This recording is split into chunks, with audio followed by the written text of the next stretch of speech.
Hello, good evening and welcome ladies and gentlemen to another round of high octane and high intensity racing action in the SimRacing International Thursday GT3 Championship Season 13 as brought to you on the premier sim racing platform available only on PC known as iRacing. Here today is round number 8 of 10 and we remained in the US of A, a place where we've been for some time in preparation for this round, for we've made our way all the way to the US state of Florida for the Daytona International Speedway, and with it of course our one and only night race on the calendar. A circuit synonymous with endurance racing and racing through the night, being the annual host of the 24 Hours of Daytona, or more formally known today for sponsorship reasons as the Rolex 24 at Daytona. It is a circuit which requires drivers to find the right balance between pace, smarts and indeed a little bit of consistency. Because on the one hand you have a 3.56 mile long road course where it's all about making sure you carry as much speed around the lap as humanly possible before you factor in slipstream, and that's where the strategy starts to come into the mix, whereby we do have what is the opportunity, of course, to see exactly how our drivers may be able to siphon the slipstream and speed off each other and save significant amounts of fuel to be able to go much longer into the race than a normal fuel tank would allow. But then there's consistency to be thrown into the mix as well, and the key and core component of consistency is exactly how many times around the lap you can absolutely nail those hairpins in the infield, which are always tricky on the brakes, but also make sure you can carry all the speed on the straights and into that all-important back straight bus stop chicane, a chicane that continues to be revised for safety reasons and to curb the entry speed of drivers in GT3 machines, and one where even a millimetre of width too tight or too wide can see you going very wide indeed and completely ruining a lap. And a perfect combination of strategy, pace and consistency will prove absolutely vital to see who's going to come out to top, and that's why we're here today, live from circuit side, to bring you all the racing action as it unfolds from Split B. Indeed, you're tuning into the two classes of Club and Premier today, and this broadcast being brought to you live from circuit side on YouTube at the only place you can catch all the racing action on a weekly basis. That's at youtube.com and search for SimRacing International SRI. And why not subscribe today so that we can stay up to date with all the latest racing action, whether it be in this series or to any other ongoing series, whether it be on a weekly basis such as the UKSR GT3 Championship or on a fortnightly basis, including the GT Championship, which round number 2 of course being tomorrow evening. But if you're staying with us here in Thursday GT3, for those of you who are perhaps sat there right now thinking, well, what about the broadcast of Split A? Well, it's not live, it'll be live shortly, and that's going to be in the very capable hands of Nathan Darafaka and Joe Glass, and they'll be covering all your racing action from Daytona in what will be the elite and the pro classes. But if you're staying with us here in Split B for the Premier and the Club classes, the two lower tiers of class, but by no means less drivers, we are going to be in the hands of myself as your host and commentator. My name is Paul Walsh, the Uninitiated, and I shall be covering all your Split B racing action throughout the season. And we say hello to a good number of you already in the YouTube chat, including another Andy Rooney, who's decided to sit and spectate today rather than take part. More on that shortly. Indeed, some of other notable absences from the grid here at Daytona. But without further ado, feel free to say hi in the YouTube chat. We can see it shining bright. We must bring out to speed with, ladies and gentlemen, the story so far after 7 rounds of racing, what exactly lies in wait today for round number 8 to 10 as rounds are beginning to run out. And as we can see, we continue our tour around the globe, and here we are at Daytona. Last time out, we were at Le Mans, and our brief trip to France, well, that was all the way back on the 13th of August for round number 7. It was, of course, our final endurance race round of the season, completing also a brief tour of the European continent, albeit we do have to keep in mind that we head back to Europe in a week's time for the Red Bull Rings Grand Prix circuit. But as quickly as we wrapped up the racing in France, we've made our way to US of A because so many drivers have been so eager to be able to get the practice in here in Daytona, and, well, what exactly did we see at Le Mans? Well, perhaps the biggest story of them all, of course, was at the very front of the field, whereby with the absence of Liam Fraser, plus also Menno Bloem, Liam Fraser was expected to be absent due to a personal commitment, but Menno Bloem had to miss Le Mans at short notice due to a personal commitment as well. Well, it meant we were going to see potentially a new pole sitter. And who rose the ranks? Was it Barry Wenman? Was it James Haworth? No, it was not either of them. It was a surprise and a maiden pole position overall in Premier for Govind Suresh, who took that pole position by 1/10 ahead of a season best second place start for Rob McKie. James Haworth would line up on the second row with club pole sitter Michael Rhodes joining him starting 4th overall, and it was a phenomenal pole lap from our club pole sitter who was half a second faster than the P2 starter in class, or second place starter in class there, to avoid the Americanism, and that was none other than Joshua Downing, and he would start 10th place overall. Andy Rooney also delivered a season best club qualifying performance of 3rd place in class, 13th overall, but he did opt to start from the pit lane when we did go to the grid. But the biggest shock at the other end of the spectrum, if not season best, was shocks in their own right was Eddie Fearbold, who could only manage 30th overall on the grid, his worst qualifying points of the season so far. But as our 39 drivers went from qualifying to the grid, when we did go racing, the opening 3 quarters saw plenty of drama, and it was 5th place overall starter Dean Sheesby who brought that drama, taking too much curb at turn number 1 and barreled his way sideways into a Dunlop chicane and seemed to have got the car stopped, but not before slightly clipping Michael Rhodes, the club pole sitter, and so Rhodes would fall down the order, as would Sheesby. So suddenly it meant that the lead for the club class was open, and well, a little bit later on lap number 1 we saw Connor Pink also pick up major damage, forcing him to the back of the field, but otherwise the field would quickly settle into the pack-based slipstream racing that Le Mans typically brings. And the open lap saw fast charges from Ellen Olsen, who went from 21st overall to 8th overall and 6th in the Premier class, and that was all when by the end of lap number 6. We also saw Jack Giles jump from 15th overall to 6th overall, and in doing so going all the way from the back end of the top 5 of the club class into the lead of it, and he did steal that away from Joshua Downing. Both were gone to deliver major results in terms of both Giles and Olsen, where Olsen's pace and consistency would result in her securing her second third place overall the season and in the Premier class in back-to-back form. And meanwhile, Jack Giles would go on to win in class despite having to serve a drive-through penalty, which was of course based on his licence points in the SimRacing International licence going into the round, and he was able to do so by building up a 30-second gap over Joshua Downing throughout the entirety of the race, and he served his drive-through penalty right towards the end of the race. He returned to lead by 10 seconds, and even though he had a big brush with the barrier at the Porsche curves right towards the end of the race, he still could not be stopped from taking that win by 2 tenths. And perhaps the biggest question then, we talked about our club winner already, Jack Giles, but what about your Premier and overall winner? Well, there was a leading quartet earlier in the race of McKie, Howorth, Suresh and Barry Wenman, and it gradually gave way to just Govind Suresh and Barry Wenman as the pair moved and proved to be more consistent and more forward-thinking than the rest of the field. And indeed, in the end, there was only going to be one driver who would lead the way, and it would be Barry Wenman, who had the pace. He also saved the fuel in the middle stint over the course of what's a 3-stint race with 2 pit stops, and he would take home the overall and Premier win through some absolutely incredible fuel saving that brought him a 3-second lead following the final pit stop, and it meant in the end he would be able to convert it into a grand total will be a 6-second win for his first win of the season. So Barry Wenman was your overall and Premier winner. On the club class, it was Jack Giles, and he would bring on home that win even with the drive-through penalty, even with the huge shunt into the barrier at the Porsche curves. He held on for his second win of the season by only 23 hundredths of a second at the end. There were also some other intriguing performances out there as well. We won't dwell on too long, but we must give a shout out to Daniel Mellor, who pulled off a very impressive drive to go from 21st overall and 14th in the Premier class to 7th overall and in Premier, and he only finished 1.4 seconds behind John Ludbrook at the checker flag. And also MRC bootleggers drivers gambled with a reverse strategy of a short opening stint and into longer middle stints and final stints, and we got to see in particular what was a phenomenal run in order to chase down the podium for Ashley Shucksmith, who completed the club podium 3rd in class, just ahead of Ross Gillett, who looked very consistent but wasn't quite on the pace when it came to lap after lap. But with that, of course, those are the big headlines from Le Mans, and here we are today then for the Daytona road course. We've only got 3 60-minute races now for the remainder of the season. All our endurance rounds have been used up, but do keep in mind we have mixed conditions at the Red Bull Ring near each time. But this is our one and only night race of this season, and we're better to have a night race than Daytona's road course, and more on that very shortly as to why you can host a night race here and not have too much difficulty in doing so.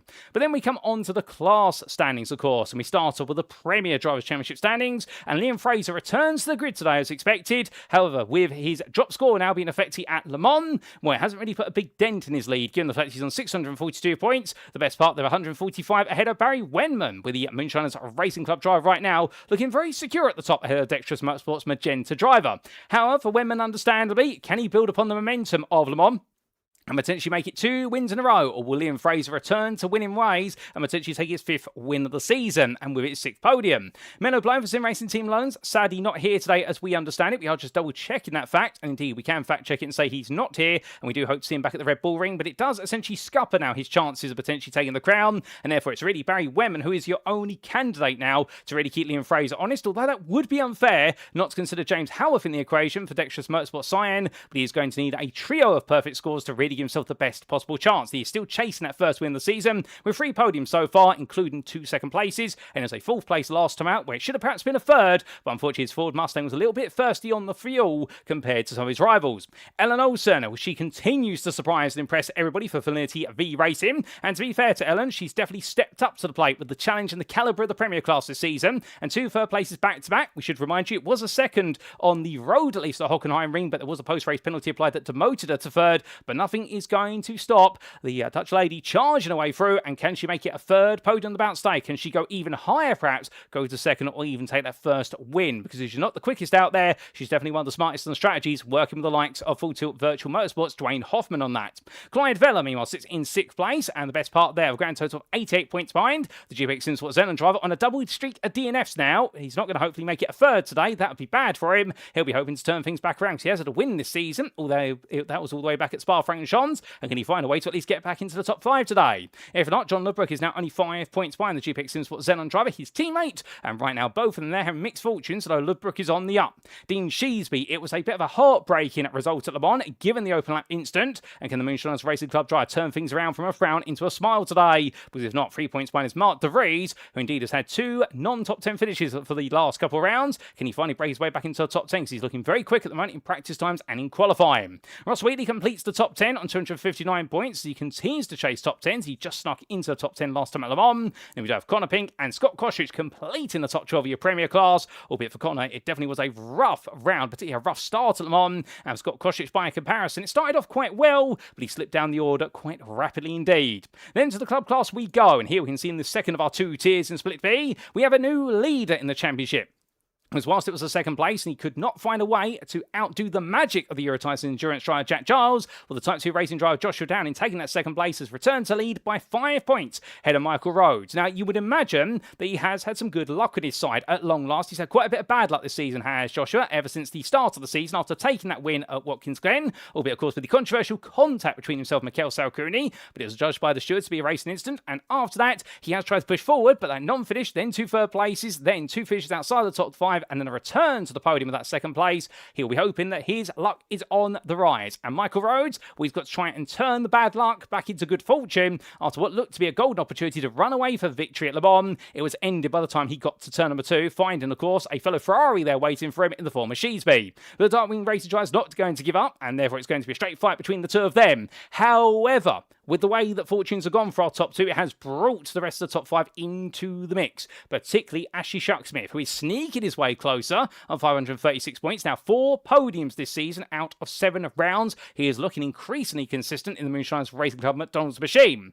8 points behind him, it's Jack Giles, with his second win of the season, has really brought himself back into the fight. Remember, of course, the endurance rounds for this season worth 150 points compared to the standard 100 for our feature-length rounds, of which we have one today. So therefore, the McLaren driver right now will have renewed his hopes that he may be able to get right into the fight. However, do not rule out Rob Gregg. Now, he's been pushing very hard for podiums recently. He did take his first podium of the season all the way back in round number 6, and that being the wonderful circuit of none other than what's the Hockenheim Ring in those rather tricky conditions. But understanding Moonshine's Racing Club driver, he's had his taste of the podium champagne once. He'd definitely like a taste of it again. And with it, could he potentially bring himself right into that top 4 and into that fight? If not, he's a bit comfortable from Andy Chell at the moment, the Quetmas Motorsport driver, 321 points, who sits ahead of Ross Gillett only by 6, as Gillett continues to build his form. Indeed, a podium followed by a 4th place at Le Mans. Well, understanding right now, he is looking increasingly strong as the Welshman. Mikel Salcuni for Renault Esport with Edge Overlays. He took that win in round number 6 and missed Le Mans, but we hope to see him back today.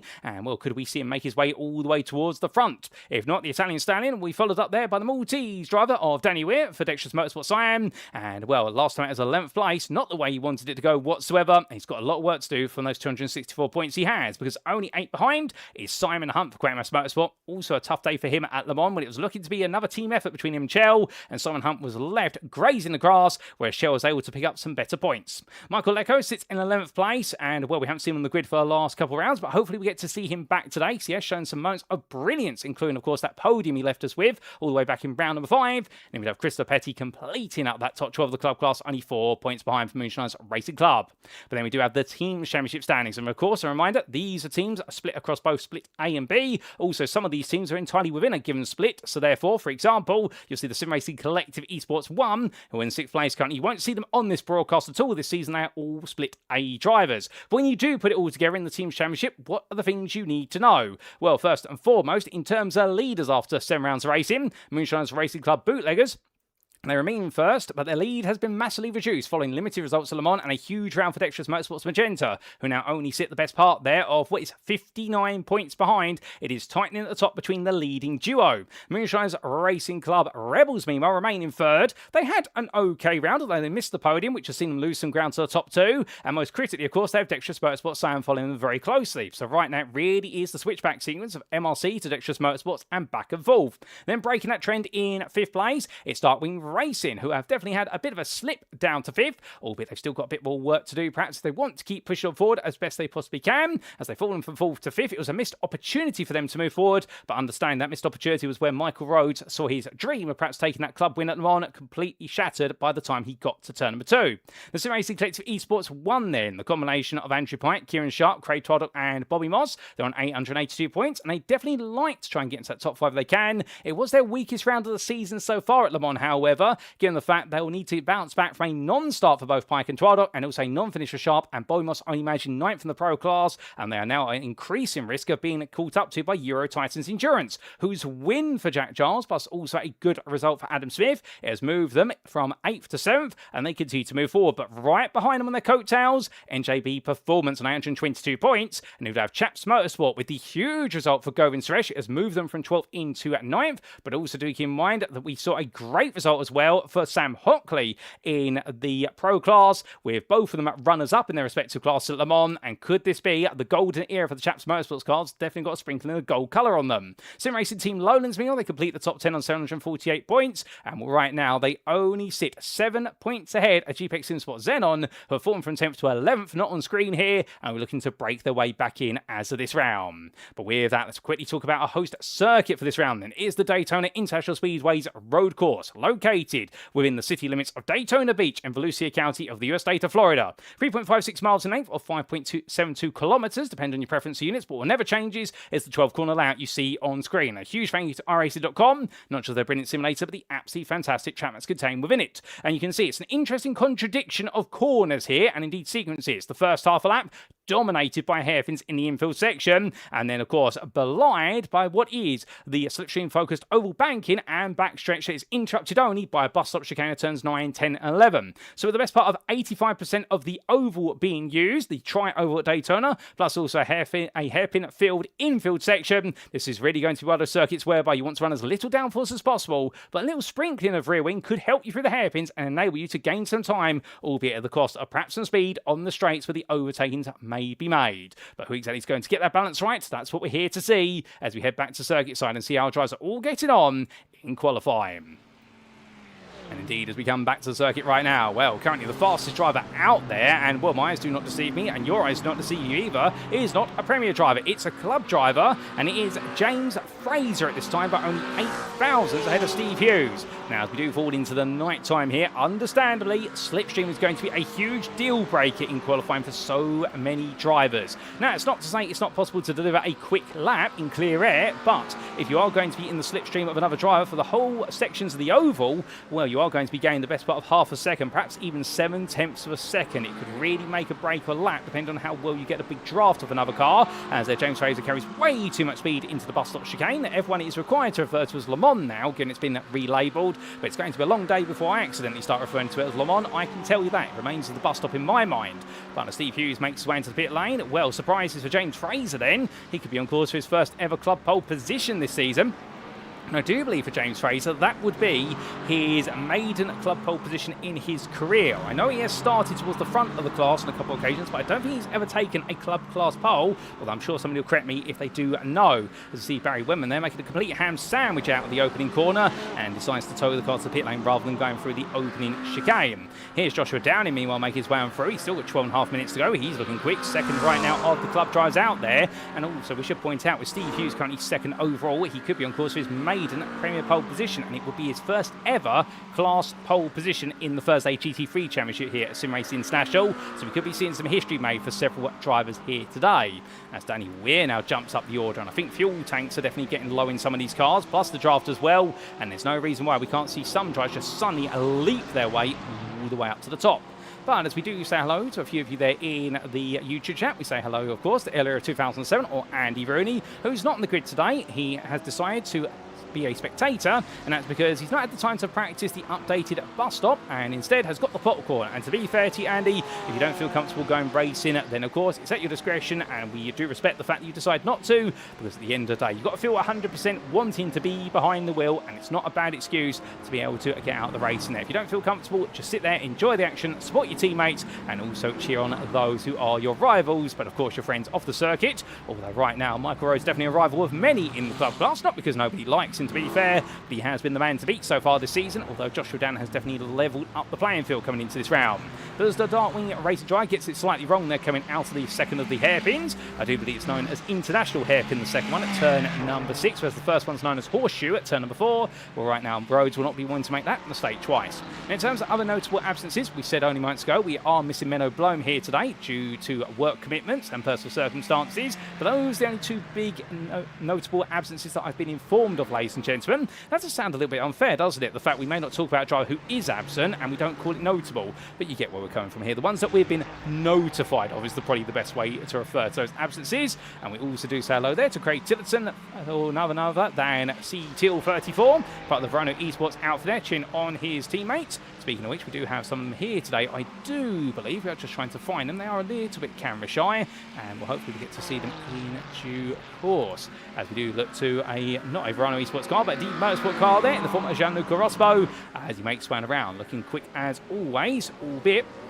needs to find a bit more time out there. He's currently 20th fastest in the Premier class, or 33rd overall, but I'll be absolutely mesmerised if this driver does not put on plenty of entertainment for us. That's the thing about Gianluca. Doesn't matter where he starts, he'll find somebody to battle with in his class, and he'll normally sink his teeth into it, although he has not sunk his rear tyres there into any grip coming out of turn number 7. Car goes round and everyone has to take a base of action around the outside, which naturally you do understeer out of that corner if you get it right. But Rospo gets himself back together, holds his brakes very nicely, as we also do say hello there to Max Dean at Max Racing, who says, good luck all, I'm away on holiday and missing this one tonight, and gutted to be missing Daytona. We're gutted to not be seeing you here as well, Max. And indeed, one of the two parts there of Max Racing, you do have none other than Gavin Corby and also none other than Max Dean. And well, do we have Gavin here today? I want to say we do, although, yep, we do, and in fact he's parked up in the pit lane at the moment. And hold the phone, that's not a Lamborghini Huracan Evo, he's changed to the BMW M4 Evo. He's allowed to change, to be fair. All the drivers get one car change over the course of the season,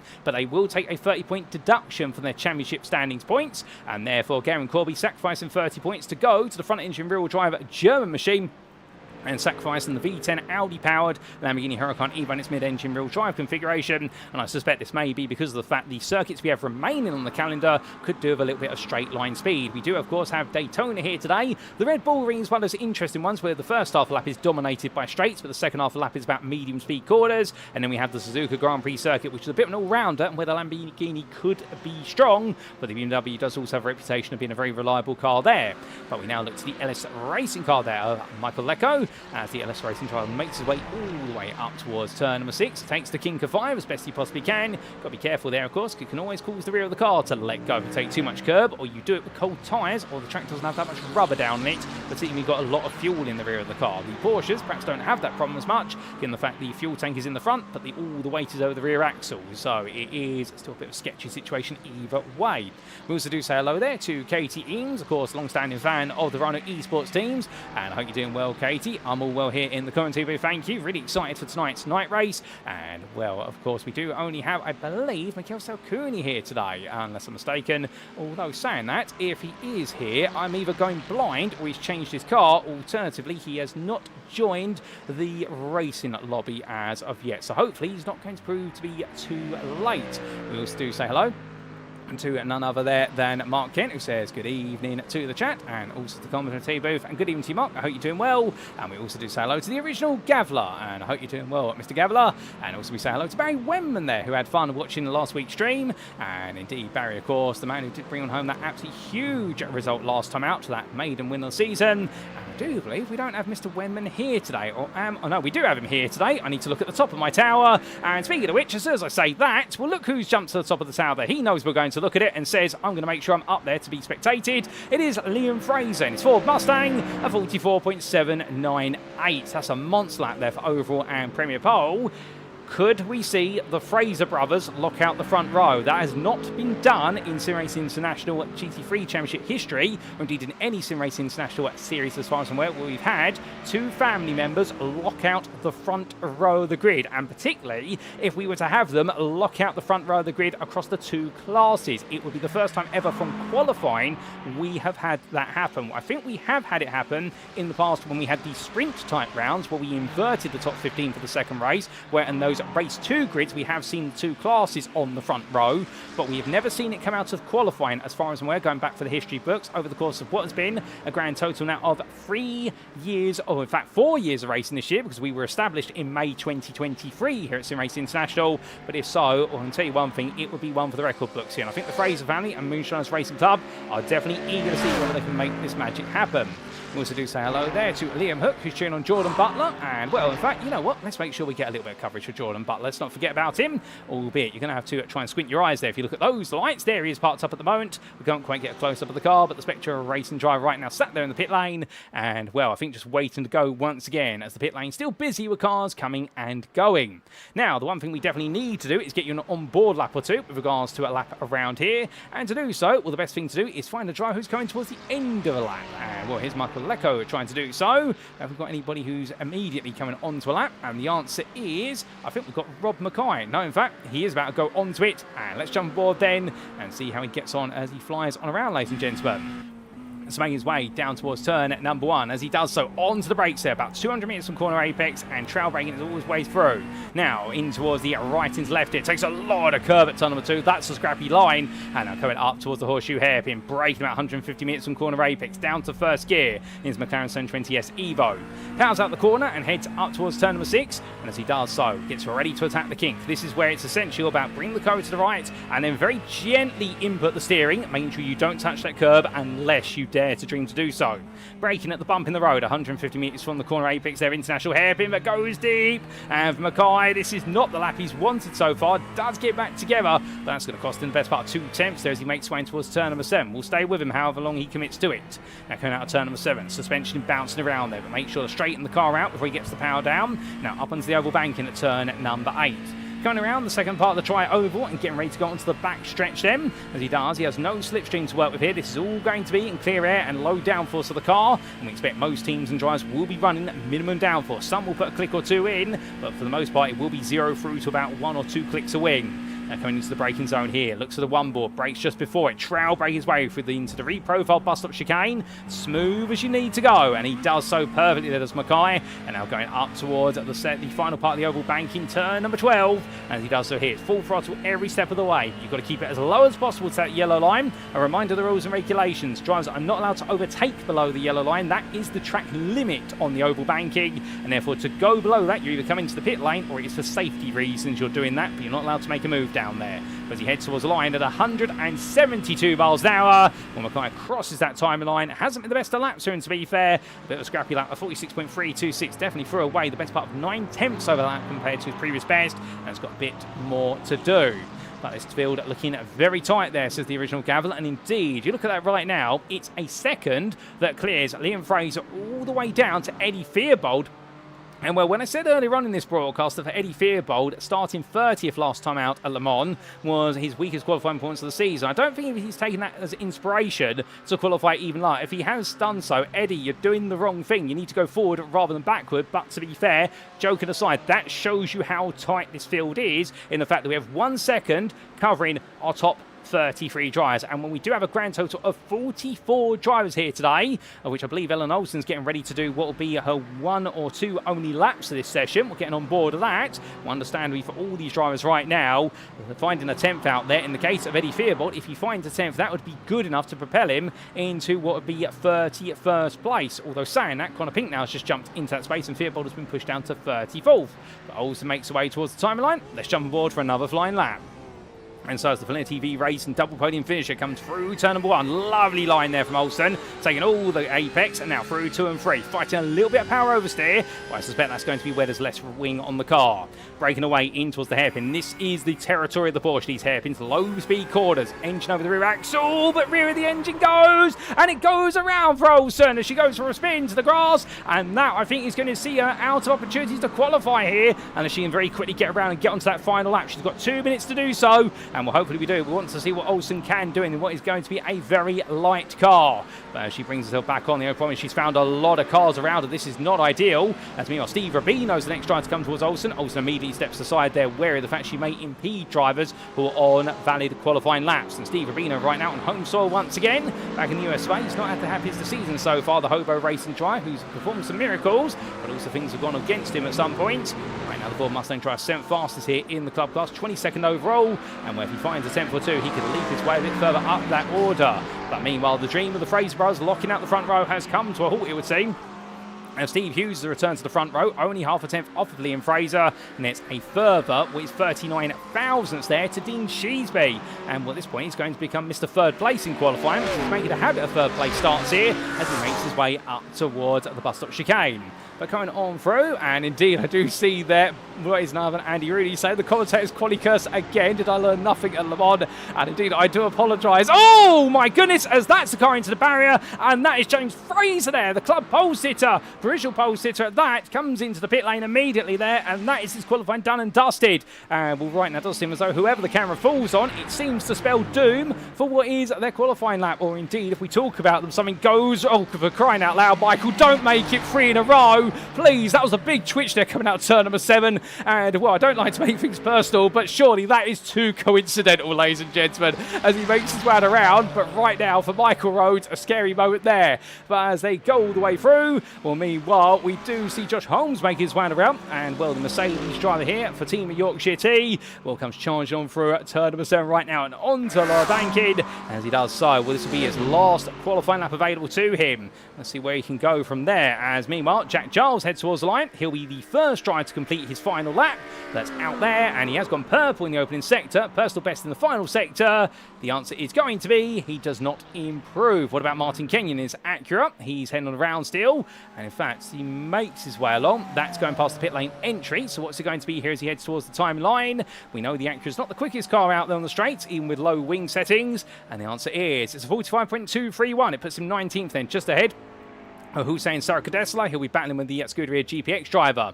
What about some of the other drivers out there, including Joshua Downing? He comes on through. Eduardo Endino actually just crossed the line. What's it going to be? In fact, here he is, Endino. As our camera catches up to him, he finds Eddie Theobald with him. Endino's currently 43rd. Eddie Theobald's currently 34th. Endino jumps to 42nd. Theobald, a personal best, but it stays 34th for him.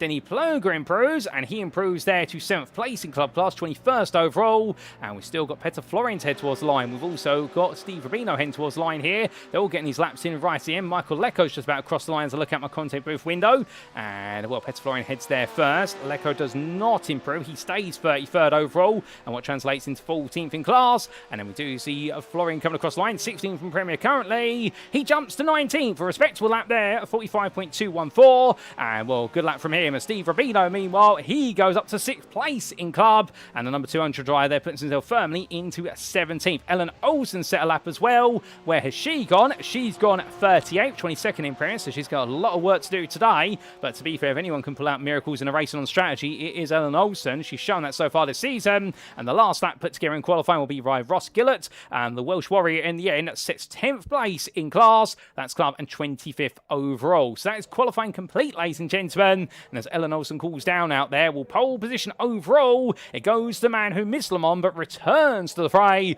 Liam Fraser, the Premier Championship leader. And should he take the win today, he will definitely have a good chance to wrap up the championship in Premier at the Red Bull Ring in a week's time. Steve Hughes takes the season best qualifying points. Join him on the front row of the grid there, and we'll be very happy with that, no doubt about it, for the freewheeler racing with UKSR outfit. And Dean Sheesby will start third once again in his Ferrari. And then we do have the Porsche of James Fraser taking his first pole position of the season in class, and indeed his best qualifying points overall this season.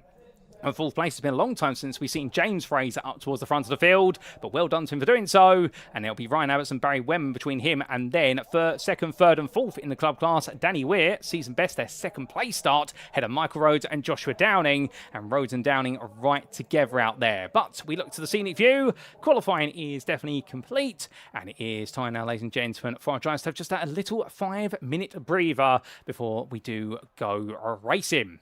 Now, with the warm-up breather here, this is definitely one of those moments where you want to make sure you have got the right setup on the car here today, because there are no take-backsies when it comes to the setup of the car, and if you haven't got it right, but if you're running the wrong amount of rear wing and you want to shave up as much as possible, and you do want the tallest gear stack you think you can get away with, if your car does have the opportunity to change its gear stack, remember these cars are restricted with their gearbox ratios. Our drivers are not allowed to adjust them manually, unlike the preceding GTE machines in the FI World Endurance Championship and the IMSA Sports Car Championship that were retired in 2023 for the GT3 cars. In IMSA, they were retired in 2021, I want to say, so 2 years before they were completely removed from the homologation table of FI World Endurance Championship, indeed on an international level.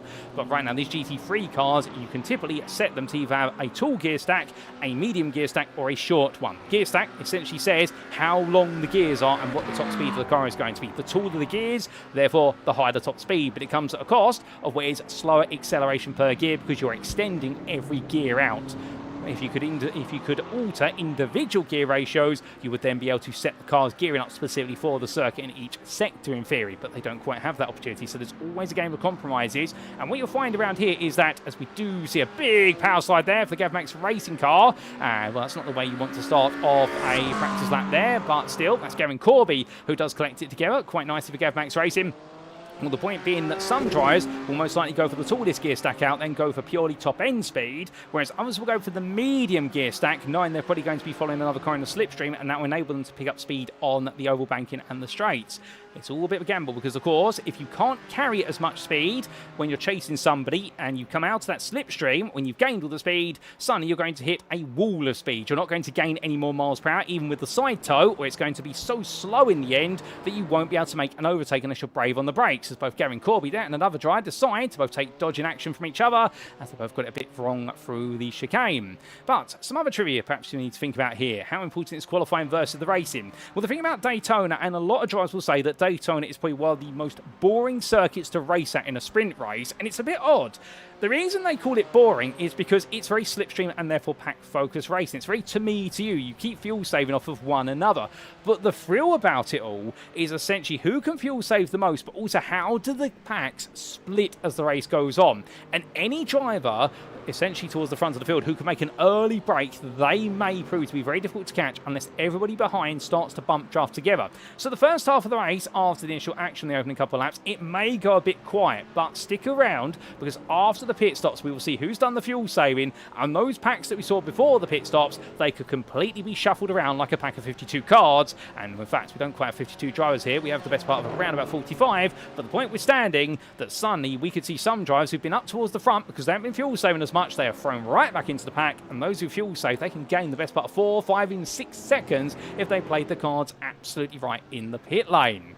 But as we do see Jordan Butler making his way on around there, and indeed night descends, of course, Daytona, the perfect circuit to have a night race at. And for those of you who love your circuit trivia, this circuit is artificially lit using floodlights. Now, that's given typically at most raceway, speedways, or stadium-style circuits. But what makes Daytona very unique to go night racing at, if you watch a night NASCAR race here, you'll notice it's pretty much daylight when they race with the floodlights on, because the floodlights there are approximately 80 to 100% of their output. They're so bright that they essentially allow drivers to think you are racing in daytime, like you would see Formula One racing around what would be the streets of, I want to say, Singapore, if I'm not mistaken, although don't quote me on that, but they do have the night race there, whereby drivers actually say it is easier to see the circuit than in natural daylight. For the purposes of GT3 racing and any endurance racing at Daytona, the floodlights actually have to be turned down to 25% of the maximum output to simulate night time. So in the Rolex 24 at Daytona, when the floodlights come on, they never come on more than 25%, because otherwise you wouldn't have a night race and you wouldn't have an effective day-to-night, night-to-day style transition. So just a little bit of trivia there if you want to impress your friends at the motorsport pub, if you go to Caffeine and Machine, for example, or indeed if it ever comes up with a Trivial Pursuit question, you never know. But as all the drivers make the way on around, and we see Bay put there, also confirming it's only boring if everyone is on the same strategy, and well, undercuts and overcuts here will definitely keep us entertained as well. But we are expecting all the drivers to really only make one pit stop because of the fuel tanks they have. Changing tyres is not advised around here. Tyre wear is actually quite low typically, and particularly when we do have quite low track temperatures today. We're 23 degrees centigrade track temperature and ambient 22. So therefore we're not expecting the circuit to get too warm. The tyres should be A-OK. And as Liam Fraser leads us away in towards the gridding procedure, will he be the one who leads the way today and takes what is going to be another Premier win this season? Well, for all that and more, it's time to find out. It's time for round number 8 at Daytona.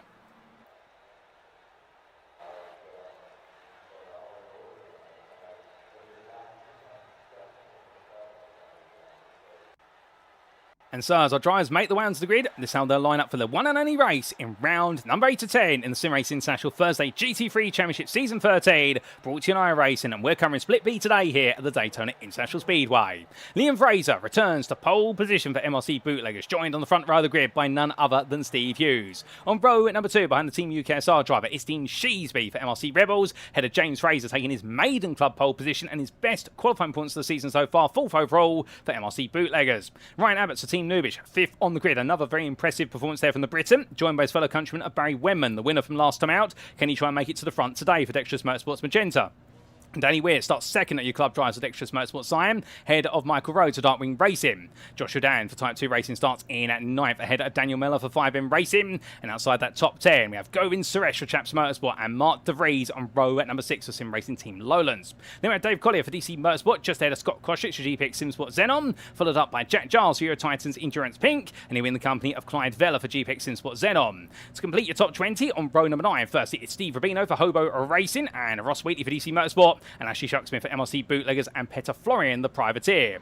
Behind the Czechia 147 driver, we do have 21st on the grid, Martin Kenyon, who's in the company of Hussein Sarkadesla. Next, Denny Ploger being cheered on by partner Chantal Ploger. We see you there, Chantal, in the YouTube chat. Hope you're doing well. And the MRC Rebels driver starts 23rd in the company of Josh Holmes. Then we do have Ross Gillett, 25th, ahead of Rob McKie, with Ben Wayne and Jordan Butler on row number 14. And completing the top 30 is John Ludbrook and Rob Gregg.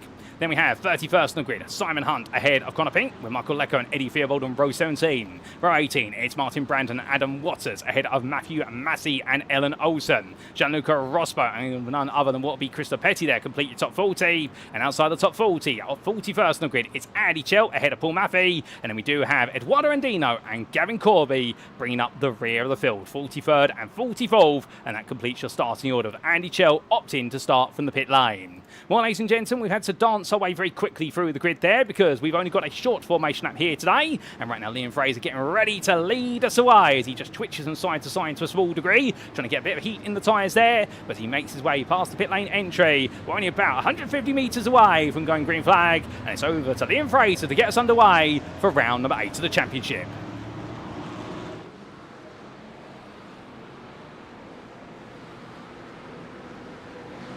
And it is go, go, go for the 8th time this season. Liam Fraser leads the field away down towards turn of 1. Dean Sheesby gets the jump there, and Steve Hughes immediately is caught sleeping. And as they make the way into that braking zone, well, we do look to the blimp camera here as all the field comes on in. And right now they're all stacked together here as best as humanly possible. 2 wide to plenty as they all make the way into unknown territory for the open lap of this race. And all the drivers looking to be safely through the opening few quarters. But down to the hairpin they come. And as they do, Steve Hughes right now having to make sure he keeps a bit of a gap there to Ryan Abbott, who's had a great start. More drivers come for the hairpin. Oh, somebody sideways. That's Scott Kostrich there, I do believe. Everyone's taking evasive action and doing so very well. Everyone's checking up very nicely. A couple of biffs and buffs there towards the rear of the field. But I think everyone has survived the chaos that's unfolded. And we'll get a bit of a replay there. I think Gavin Corby's had to check up significantly, but more replays to come. But James Fraser, by comparison, losing 2 places at the start, whereas his brother Liam has definitely held on to lead. But James Fraser is still holding on to club lead for now, with Danny Weir right on his heels. As we do see Michael Rhodes there and Joshua Down being separated by Daniel Miller. And the 5M Racing driver, he's had a brilliant start to this race, really starting to carve his way through.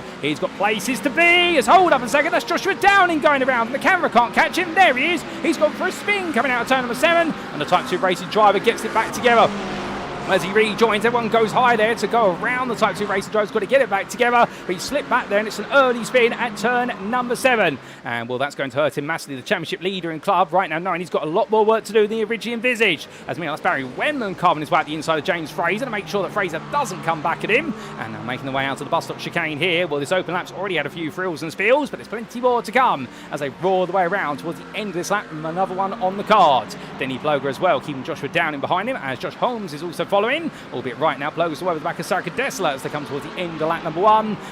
Roaring their way onwards, but looking to go a bit high. But I think we had a bit of an instant further down the order for Martin Brandon and Rob Gregg at the chicane. We'll come back to that shortly as well. Look at that. Sakadessa goes high, covers off Ploger. And meanwhile, Denny Ploger's trying to go for the double draft here. Peter Florian just holding his ground. And Florian here side by side as they come across that timing line onto lap number 2. And well, can the Czechia driver here just go defensive very smoothly into turn 1? The answer is he will, but Sakadessa tries to go around the outside and does so there. And Florian knowing the limit of defensive driving as much as possible. And well, hitting that limit and not able to fight it any further as right now Josh Holmes, the 9th place club driver, he would love to have an opportunity to attack Joshua Downing, but it's not going to work out as he breaks his way into horseshoe hairpin again with Rob McKie and Jordan Butler eager to try and get into the mix. But after one lap of racing, it's Liam Fraser who leads by 1.4 seconds out of Dean Sheesby. Sheesby jumping all the way from 3rd to 2nd. It's MRC 1-2 at the moment with Steve Hughes in 3rd. Then Ryan Abbott's 4th ahead of Barry Wenman. That's all Premier drivers. Then it's your club leader, James Fraser in 6th. Started 4th, but hasn't lost class position. Daniel Mellor is in 7th ahead of Michael Rhodes, followed by Danny Weir, as we do see them completing the top 3 of the club class, Rhodes and Weir. And then we do have Mark De Vries completing that top 10, followed by Steve Rabido, who runs in a length right now. What a start it's been from Steve Rabido, jumping all the way up the order there from what was 17th place all the way up into 11th place. So he's not waiting, he's got a bus to catch here, or indeed he wants to get right onto the back, always the club lead group. But perhaps the 200 driver here is going for an all or nothing strategy, which is use every litre of fuel and don't save any. And perhaps as well they've set this car up for pure straight line speed, and the idea is that Ford Mustang is just going to power its way past everybody and leave everyone wondering what on earth is a kilometre, as the Americans would say. But as he makes his way on around right now, and indeed we could throw American stereotypes out there, but he's flying like an eagle. And well, to look back to see what Denny Ploger's up to as he's still trying to follow Peter Florian.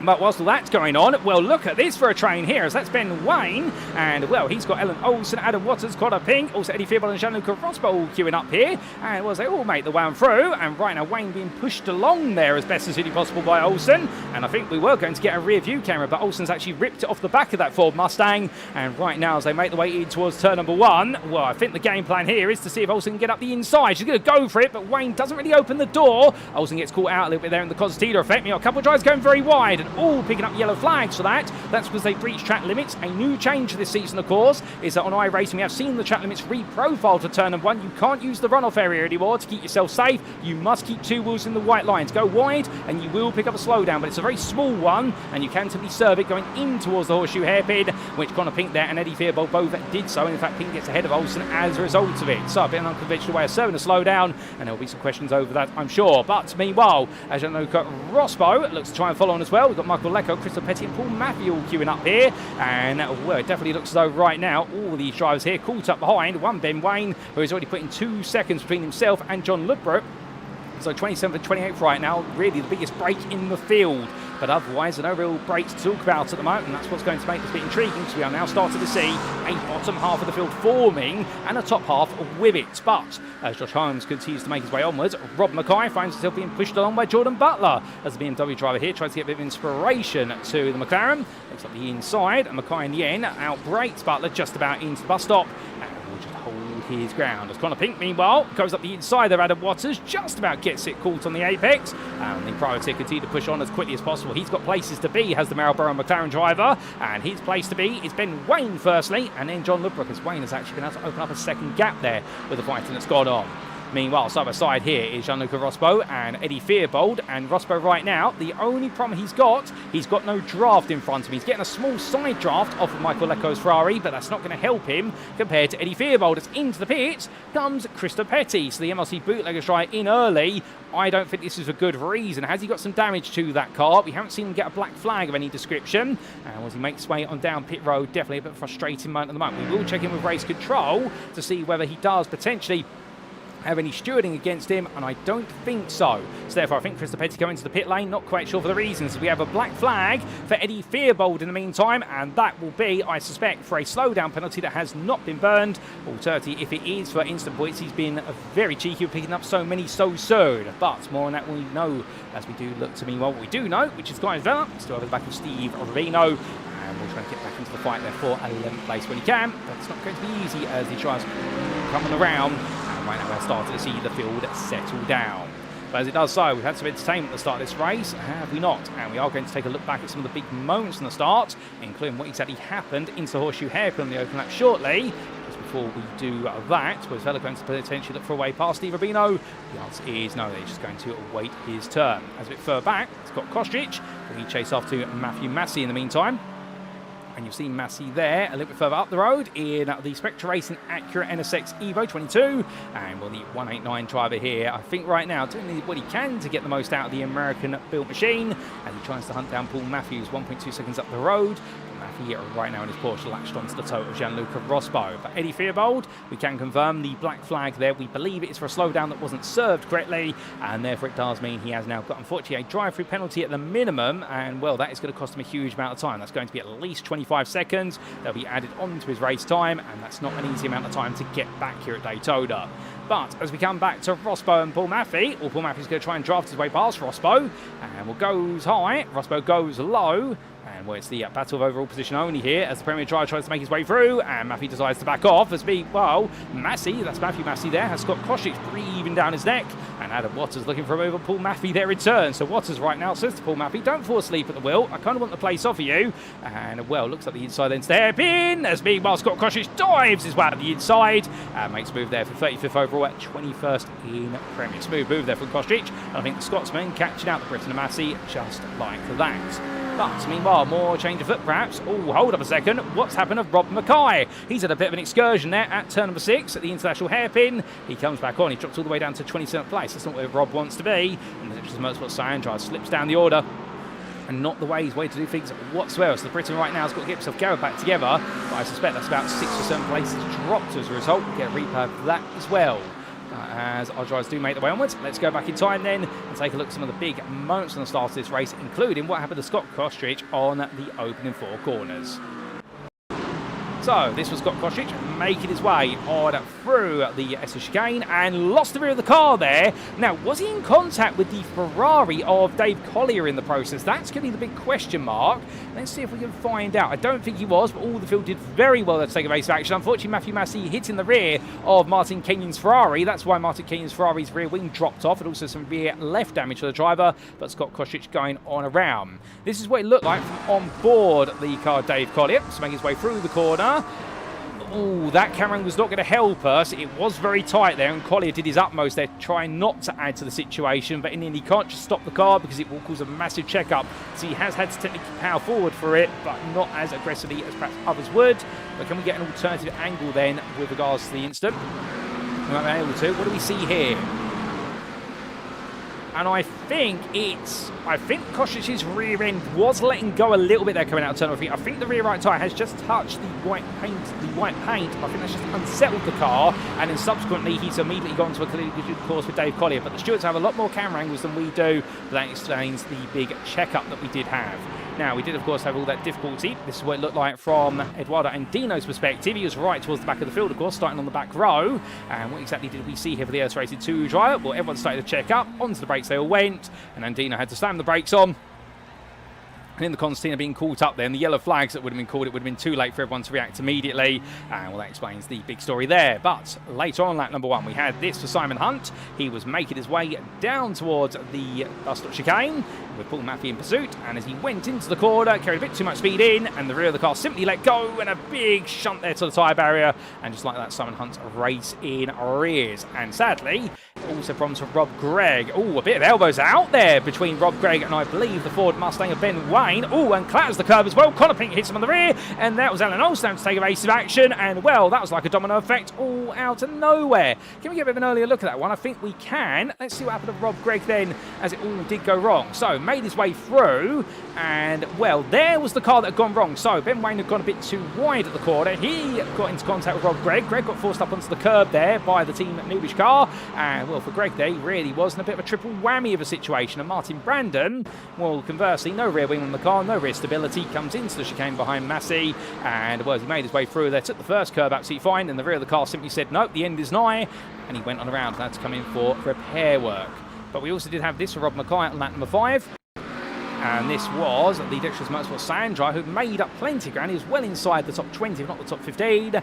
Goes deep into international hairpin, then tries to overcorrect to a further downshift and more steering angle, and unfortunately has then to straighten the car out as the rear starts to let go. And well, that's what caused him to drop 5 places. Hussein Salkadesta as well, later on lap number 5 for Scuderia GPX, had this happen to him, and this was taking a huge amount. Oh my goodness! And that is not the way you wanted to do it at all. The Turkish driver there hitting the tyre barrier head on with the front left of the car, straight into the barrier. And well, we've had this just now for Gavin Corby, and well, we'll come back to your live racing very shortly, ladies and gentlemen. We appreciate we've been in replay land for some time, and the Gav Max Racing driver can a bit too much speed through turn number 1's exit, and in fact understeering wide, mounts the curb, then jumps back over it, and realises those curbs there are not to be trifled with unless you've got a very well balanced car, of which he does, as we come back to your live racing. So as we come back, Brian Abbott's Barry Wenman together, as we say hello to Patrick 48 there, QMS Motorsport driver and fan, cheering on both Andy Cho and Simon Hunt, and saying the bad luck for Simon Hunt continues as of this round. Indeed, it doesn't seem to go away this season. And well, as we do see Brian Abbott's here being blasted past by Barry Wenman. I wouldn't say blasted perhaps, but gradually being crawled past. But Abbott's here now shows the better straight line speed of his Aston Martin, and a Team Noobish driver here onto the brakes. 2 wide they go. And through the corner, and Abbott's in the end is going to get that stopped absolutely perfect. Now, Ryan Abbott's, of course, no stranger to success here at what is circuits that are all about straight line speed. Many of you may remember, of course, in the UK SimRacing Sunday GT3 Championship, when we did make our visit to Le Mans there. Well, Ryan Abbott's absolutely blitzed his way to the front of his cars, and in the end, just left nothing on the table for anybody else to consider other than second place or lower. Ryan Abbott's was in a world of his own.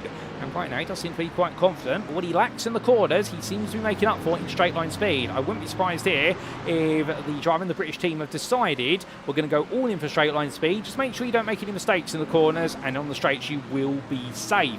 Barry Wenman obviously will now need to find a way to siphon as much fuel as possible by slipstream saving, and in doing so potentially make the jump, much like he did at Le Mans, to jump to Govind Suresh and gain 3 seconds in the pit lane, to see whether the McLaren driver can make the magic happen. As he heads on around, well, meanwhile, Michael Rhodes is now your club leader. And indeed, we have seen James Fraser drop a long way down the order. In fact, he's come into the pit lane recently as James Fraser. I wonder why, and the answer to that I don't think we have an answer to. The only thing I can think of is he's decided to come in there. Perhaps they put the wrong setup on the car, perhaps they put the qualifying fuel on the car, because James Fraser has essentially been into the pits, come back out the other side. He's all the way down in 38th, and to show you the man we're talking about, there he is, and he did come in for a 29.2 second fuel stop there. No tyres been changed on that car. I think the MLC bootleggers drive has been in, and it has been a fuel stop, and I wonder whether they decide to gamble here today if they haven't made an incorrect strategy call, or in fact an incorrect setup call I should say. I wonder if they gamble the idea, which is it's better to be out there by yourself and just attack the circuit rather than be caught up in a slipstream train. If so, well, Fraser's definitely right now throwing caution to the wind on this one, and we'll have to see what will materialise as a result of it.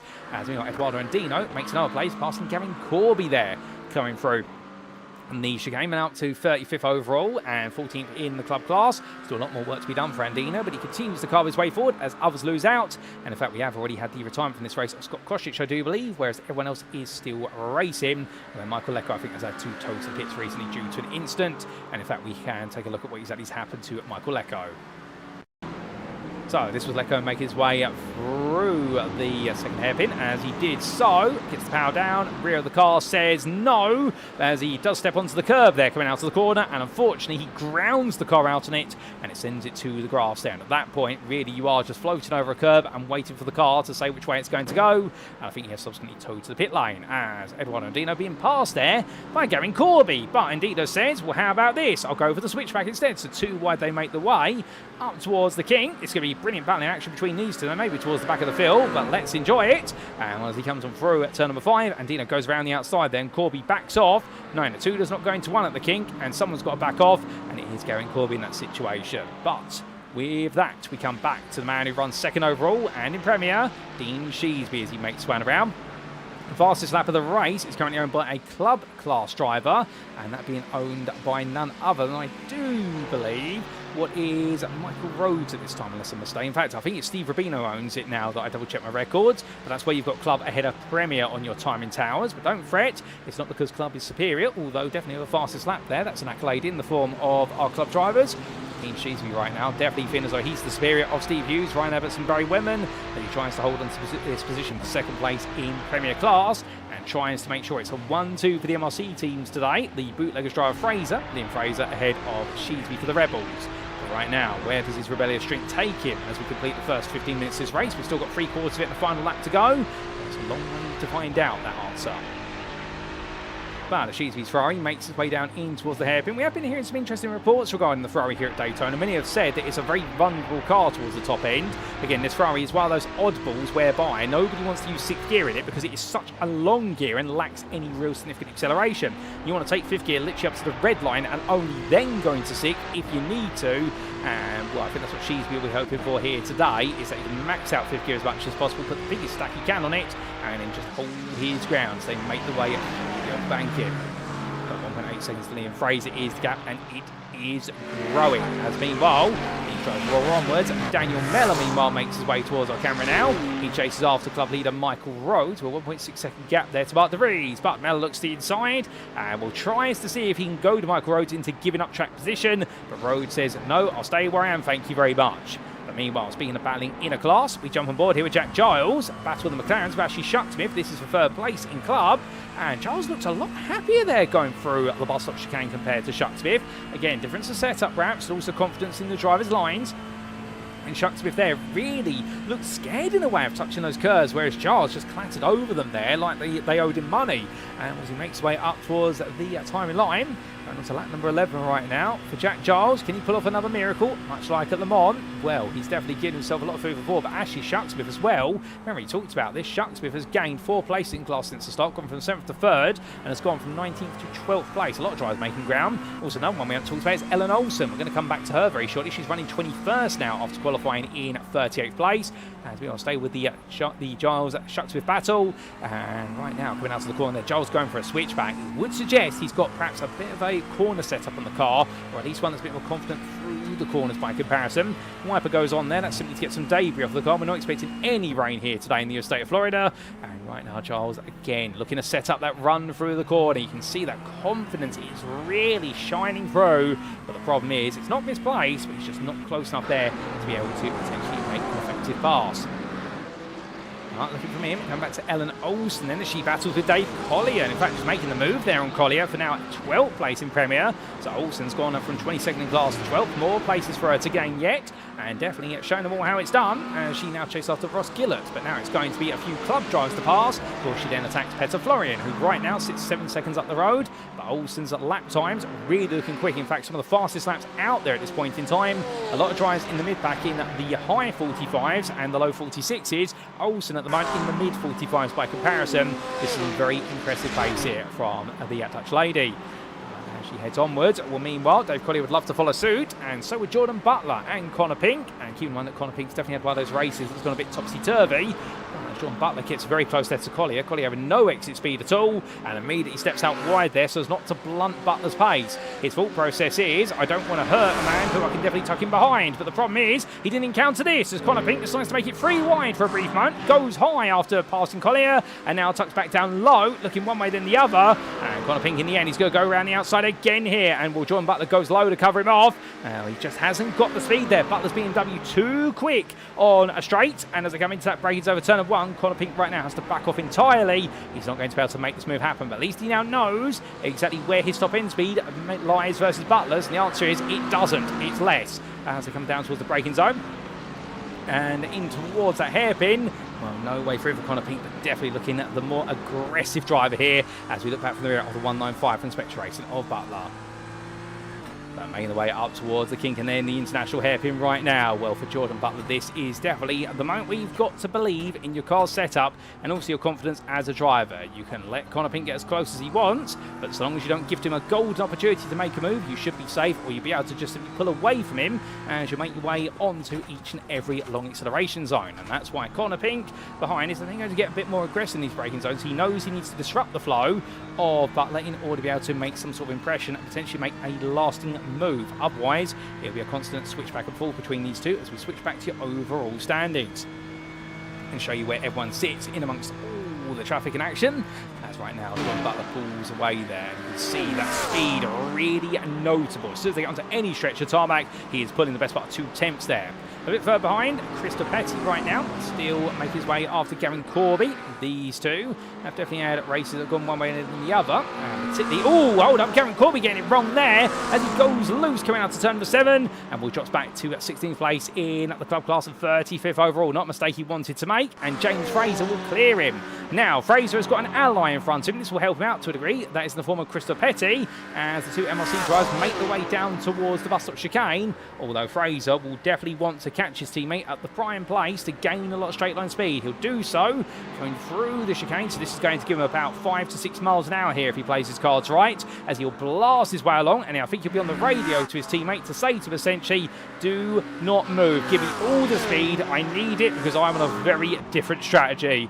But as they're coming around right now, we'll have to see if that strategy does play out. As further back up the order, we do come to Ellen Olsen. We talked about her only months ago. And let's make sure we give her some camera time to do so. And well, she's running 19th and breaking away from Ross Gillett. She has recently passed Ross, actually. And now looking to chase down Denny Ploger. And we see what is Olsen's target. Has got to be to chase down Peter Florian.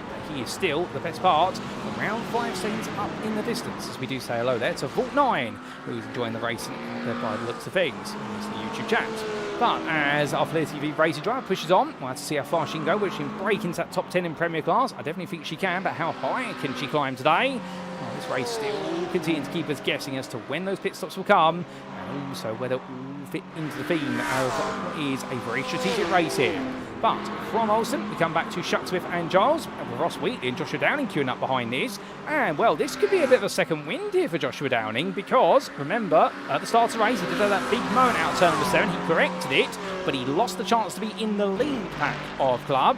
But since then, he has now caught up to Giles and Shuck Smith, the battlers for 3rd in class. Steve Revedo is 6 seconds up the road, however, and then you've got a further 5 seconds to Michael Rhodes. But the point being, if Downing gets himself onto the podium today, it will be damage limitation. Rhodes will retake the lead with 2 rounds to go, but he won't be too far ahead. And remember, we have a drop score this season for rounds 1 through to 9. The season finale is undroppable, so therefore you've got to be absolutely even going into that season finale, or ahead if you can, because every point matters then. Just that 1 drop score, and well, we have no dependency on whether it's a feature round or an endurance round. You just drop your lowest score from rounds 1 through to 9, regardless of the round type, and you carry on from there. But as we see the drivers in the long train right now, well, meanwhile, a man who does not know how to form a train, indeed, he is a one-man carriage. It is Liam Fraser for MLC Bootleggers, 2.9 seconds ahead of Dean Sheesby. Right now, Steve Hughes, Ryan Abbots, Barry Wenman, Daniel Mellor, still glued to the back of this group. And Michael Roche trying to stay with it as he is setting some personal bests out there. Although Liam Fraser, well, his lap time last time around in clear air, no less than a Ford Mustang that can't fuel save. What he does, he's only able to do it through lift and coast, not through slipstreaming. At 55.29 is the pace of our leader, who goes to the camera shot first. And then you see Dean Sheesby, that last lap, of 45.74. Hughes of 45.6. Abbots a 45.16. And Barry Wenman a 45.08.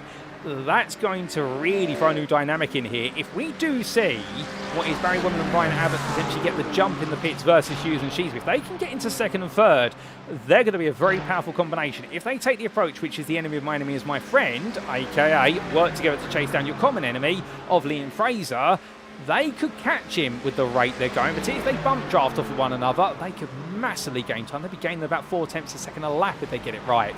Although that is a lot of theory being applied there. Let's be very clear about that. Theory doesn't normally work out in practice. But as they come down on towards lap number 15, is food for thought. As we do see Jack Giles here versus actually Shuck Smith. And well, it's going to be a move around the outside there for Giles. Can he get this done? It's the first attempt he makes at it since the start of the race. The answer is no, as Shuck Smith defends. But Jack Giles now knows what the game plan is. For Chuck Smith, it's about holding on to third place on the road in club class. For Giles, he's now got to make his way past Alternative, sacrifice race time, save the fuel, and make the jump in the pit lane. Well, I don't think Jack Giles knows the idea of taking it easy. I think he's going to be wanting to make his way forward to chase after Steve Rubino, as Ross Wheatley and Joshua Down in full 1.4 seconds behind Giles and Chuck Smith. This is not ideal for the pair of them right now. They're losing a bit of time. And Floridian's trying to catch up with them. Josh Holmes and also Ellen Olster getting closer. Now, the team at Yorkshire T-Drives, they've had a bit of difficulty with his Mercedes AMG Evo this season, and he has had some frustrations with it, but at the moment at least, 6th place in club, looking quite good. We're not trying to put the commentator's curse on him, or indeed building up to a fall, but right now seems to be a happier day in the office, having started 9th in the class, to see if it's going to work out that way. As meanwhile, James Fraser picks up another driver, makes his way past Adam Waters, and he has recently passed Christopher Petty, of course, his teammate. They've swapped around. How did he make the move on Adam Waters? Here's a replay to explain. So this was powering the way up towards turn number 1, and the MLC bootleggers driver in the end gets it very close there very quickly in a Porsche, and well, backed off initially a little bit there, decided to make the move as late as possible, and we left it very late there going into turn 1 to the point where he's actually had to force it under braking, but it didn't quite work out. So how's he then gone for the move is the question. Well, he's had to do it through turns 2 and 3. Side by side they entered, hopped over the curb there. Waters did the same on turn 3's apex, and both of them brave, but James Fraser, the braver of the pair, goes up the inside. Great racing between the two of them. A little bit of a touch there between them, but that's just a race of instant contact. And James Fraser, that's how he's made his way into 12th. But remember, the man who started on pole in club class, well, he decided to pit after only a grand total of 5 laps. Is it the right call to pit it so early? He's going for a very unconventional strategy, and he's going to have to work very hard. Now, we are hearing that, sadly, we have lost Danny Weir for this race due to a technical failure. The Ventures Motorsports driver, Hobo Live, as he's known in YouTube. And, well, a big thank you there for him to let us know. I'm very sorry to hear that, Danny. That's not what you want, particularly when you were looking quite quick out there. I feel for you, because it has definitely been a potential top 5 result taken from you today, and we'll hopefully get to see you back out there in a week's time at the Red Bull Ring and have a happier day in the office. We never want to see a driver have any bad luck, no matter who it is. But as Christopher Petty makes his way in towards the opening corner, Eduardo and Dino's not the driver behind them. I do believe that is a lap down car from Scott Kostrich gluing himself to the back of it. And right now, understanding after his early instant, he is really in a position right now. He's just got to pick up the pieces that others drop at this time. But we are getting towards the end of the opening stint here, only 2 minutes before we're exactly on the halfway point. And as the drivers continue to build up laps here at Daytona, fuel tanks now are starting to look a lot less full than they once were. Well, some drives into the pits. Ben Wayne comes in, and he'll be repassed by both Andy Chell and Simon Hunt, who both opted to come into the pit lane right at the start of the race. They've got to come in again. There is Simon Hunt just coming out ahead of Dave Collier. Collier won't be too happy that he now has what is a Quatermass Motorsport car, and he won't know necessarily that Hunt needs to come in again at some point. So Collier wants to catch him and pass him as quickly as possible if he can. He will be grateful he'll pick up a tow, but then the problem is going to be the difference in pace between the two of them, which based on their fastest lap so far, Dave Collier on average has proven to be about 3/10 quicker a lap. That's all they're going around. Meanwhile, we look back up toward the front, we look to Dean Sheesby, and this is now where the question of overcut versus undercut starts to come in, because you are in a train. Now, if you're Steve Hughes, do you pit at the same time as Dean Sheesby, should Sheesby come in, or do you gamble coming in sooner? Well, whilst he thinks about that, Ryan Abbott's got to worry about Daniel Millar looking for a move here, and Millar tries to make it happen. It doesn't quite, but Millar says, you know what, it's time to fight. Looking one way then the other, jinks to the outside at the last possible moment, and onto the brakes he goes to the switchback, but face full of Aston Martin, says Ryan Abbott, and as they come out of the corner, Millar loses the rear end, it goes round, and as he goes completely to the flat, with a Daniel Millar there, too greedy on the power. Was he pushed there by somebody as well? It looks like that car suddenly got a bit of a boost as he came through. Weave away, Daniel Millar there, trying to be aggressive, and unfortunately sent himself into a speed, but it did exactly get pushed around as well. We come back, and as they made their way through the corner, tapped the rear there of his rival's car, went out wide and lost the rear of the car, and at this point, no, he wasn't contacted there, it was just the way it came down off the slope, and well, Daniel Millar for 5M race, it pushed on hard, but sadly, all he's done is simply slow down his campaign. So, we come back to your live racing. Daniel Millar now's got it all to do again, and Govind Suresh is the first target he needs to catch up to. And let's talk a little bit about the Chaps Motorsport driver. It's a bit of a lonely race. He started in 11th place overall, at 7th in Premier. He's dropped to 8th in class, but he has gained 1 place overall. He's in 10th, but right now has no real friends to play with Steve Rubino 2.1 seconds up the road, and Daniel Millar 2.1 seconds behind him on the road. As meanwhile, Ashley Shucksmith Well, he's got friends to play with here. He's got a very happy friend. Well, I don't know if you call him happy at this point because he wants to get through as quickly as he can.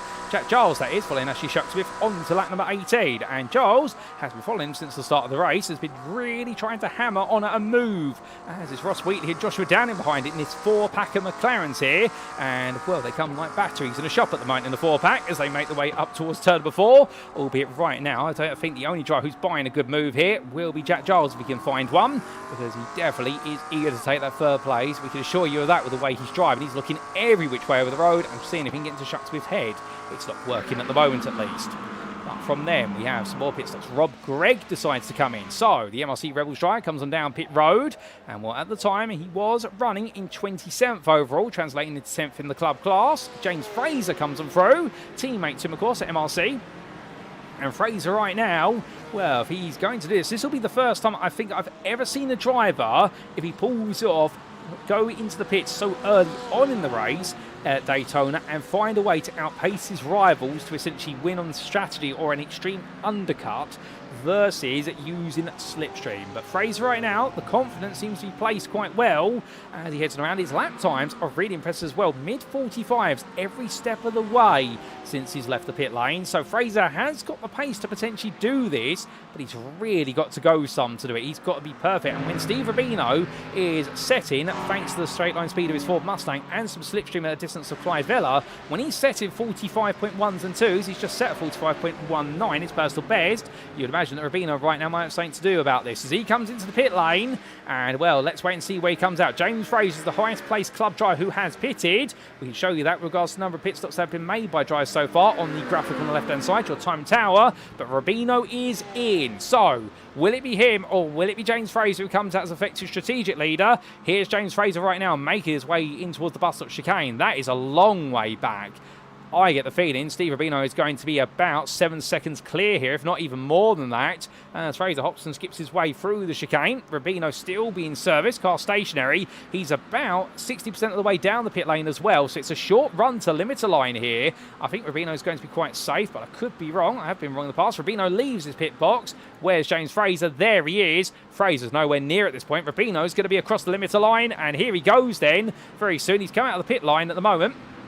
And has to take what will be the pit lane version of the opening quarter. Here's James Fraser coming down in towards turn number 1. And there's your proof in the pudding, because Rubino clears the limiter line now, builds up speed. And Steve Rubino returns to the racing. He is now the effective strategic leader of the club class. He is, well, I was wrong about 6 seconds. He is 2.4 seconds ahead of James Fraser. So Fraser's done incredibly well to close that gap down, given he pitted on lap number 5. And we presume he's not got another pit stop to make. If he has, that's going to be a complete heartbreaking month for him. But Steve Rubino now takes over the lead of the club class in strategy, but not on the road. Now, can anybody else find a way to beat him? Because, of course, the one driver they'll both be wary of will be Michael Rhodes. He's being pulled on by Mark De Vries at the moment, albeit Rhodes' pace has been in the mid to high 45s, but there must be a lot of fuel saving going in here as Clyde Vella comes in just behind.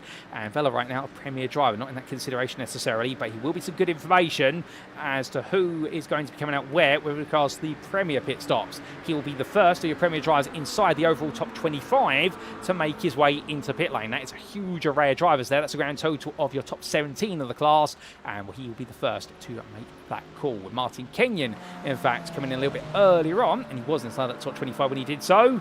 Right now, he's got a way to go here as Clyde Vella being serviced. Paul Maffey comes in as well, and well, all these pit stops are definitely building up as the Phoenix Racing driver. He's got to make his way on down at pit road and represents the team, proudly run by Grant Miller. But right now, I believe we are seeing Matthew Massey coming through. There is the Spectre Racing driver, still yet to pit. And we have got Gianluca Rospo into the pit lane as well. Where is Martin Kenyon as Clyde Vella leaves the pit lane? And there is Vella, and we are waiting for Martin Kenyon. And in fact, he's just making his way up onto the banking for the start-finish line. So Vella comes out, and he'll come out just ahead of Steve Rubino and James Fraser. So that gives you all the information you need to know, which is if Michael Rhodes pits now, he will be coming out slightly ahead, potentially, of Rubino and Fraser, but not by much.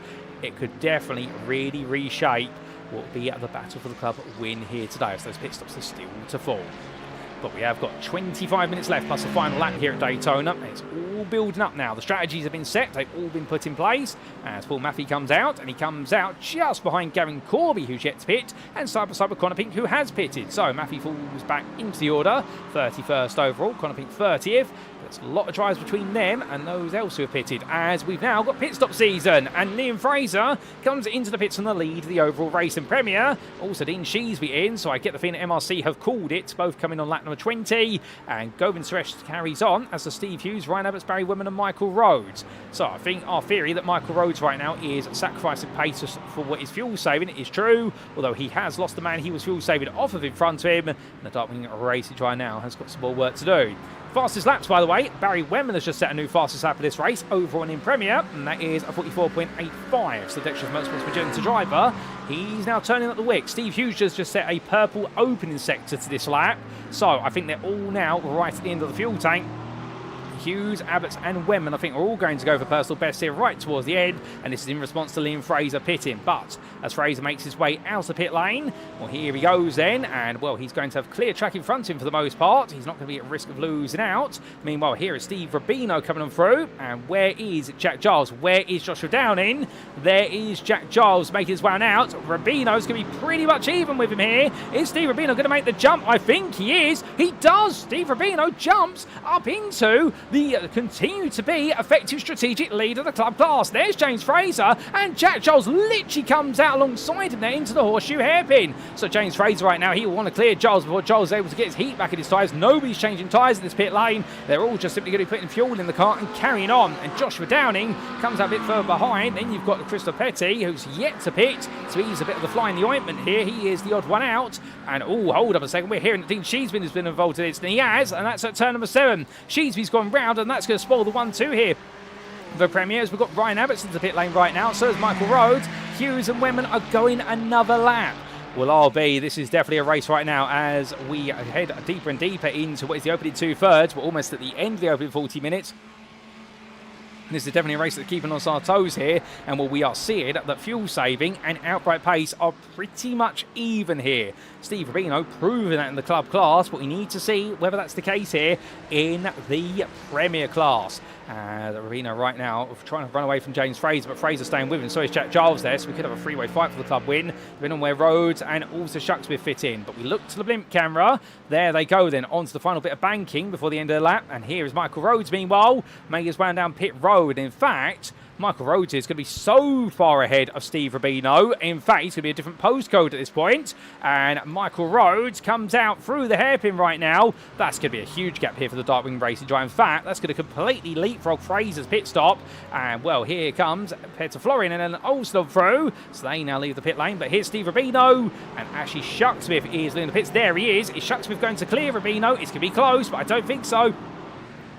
And so the answer to the question of strategy in club class is Michael Rhodes, with a huge amount of fuel saving, has been able to leap back ahead of Steve Rubino and James Fraser. Fraser, an all-or-nothing style strategy, pitting on lap number 5.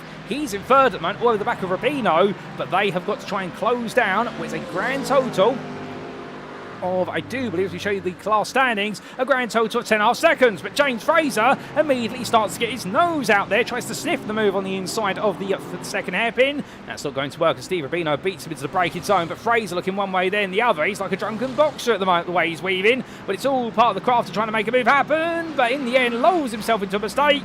And James Fraser's got to get back together now. That will be legal track limits there. He's not outside track limits, but he would have rode that curb. That wouldn't have done any good for the suspension. But as they come powering on through, this will bring Shucksmith and Giles back into the play. And Joshua Downing as well would love to be involved if he can. But I don't think, at least on the road, anyone's going to be stopping Michael Rhodes at the moment unless he makes a mistake of his own doing. Liam Fraser now makes his way along the second part of the oval banking. Here we look to the long-distance scenic view.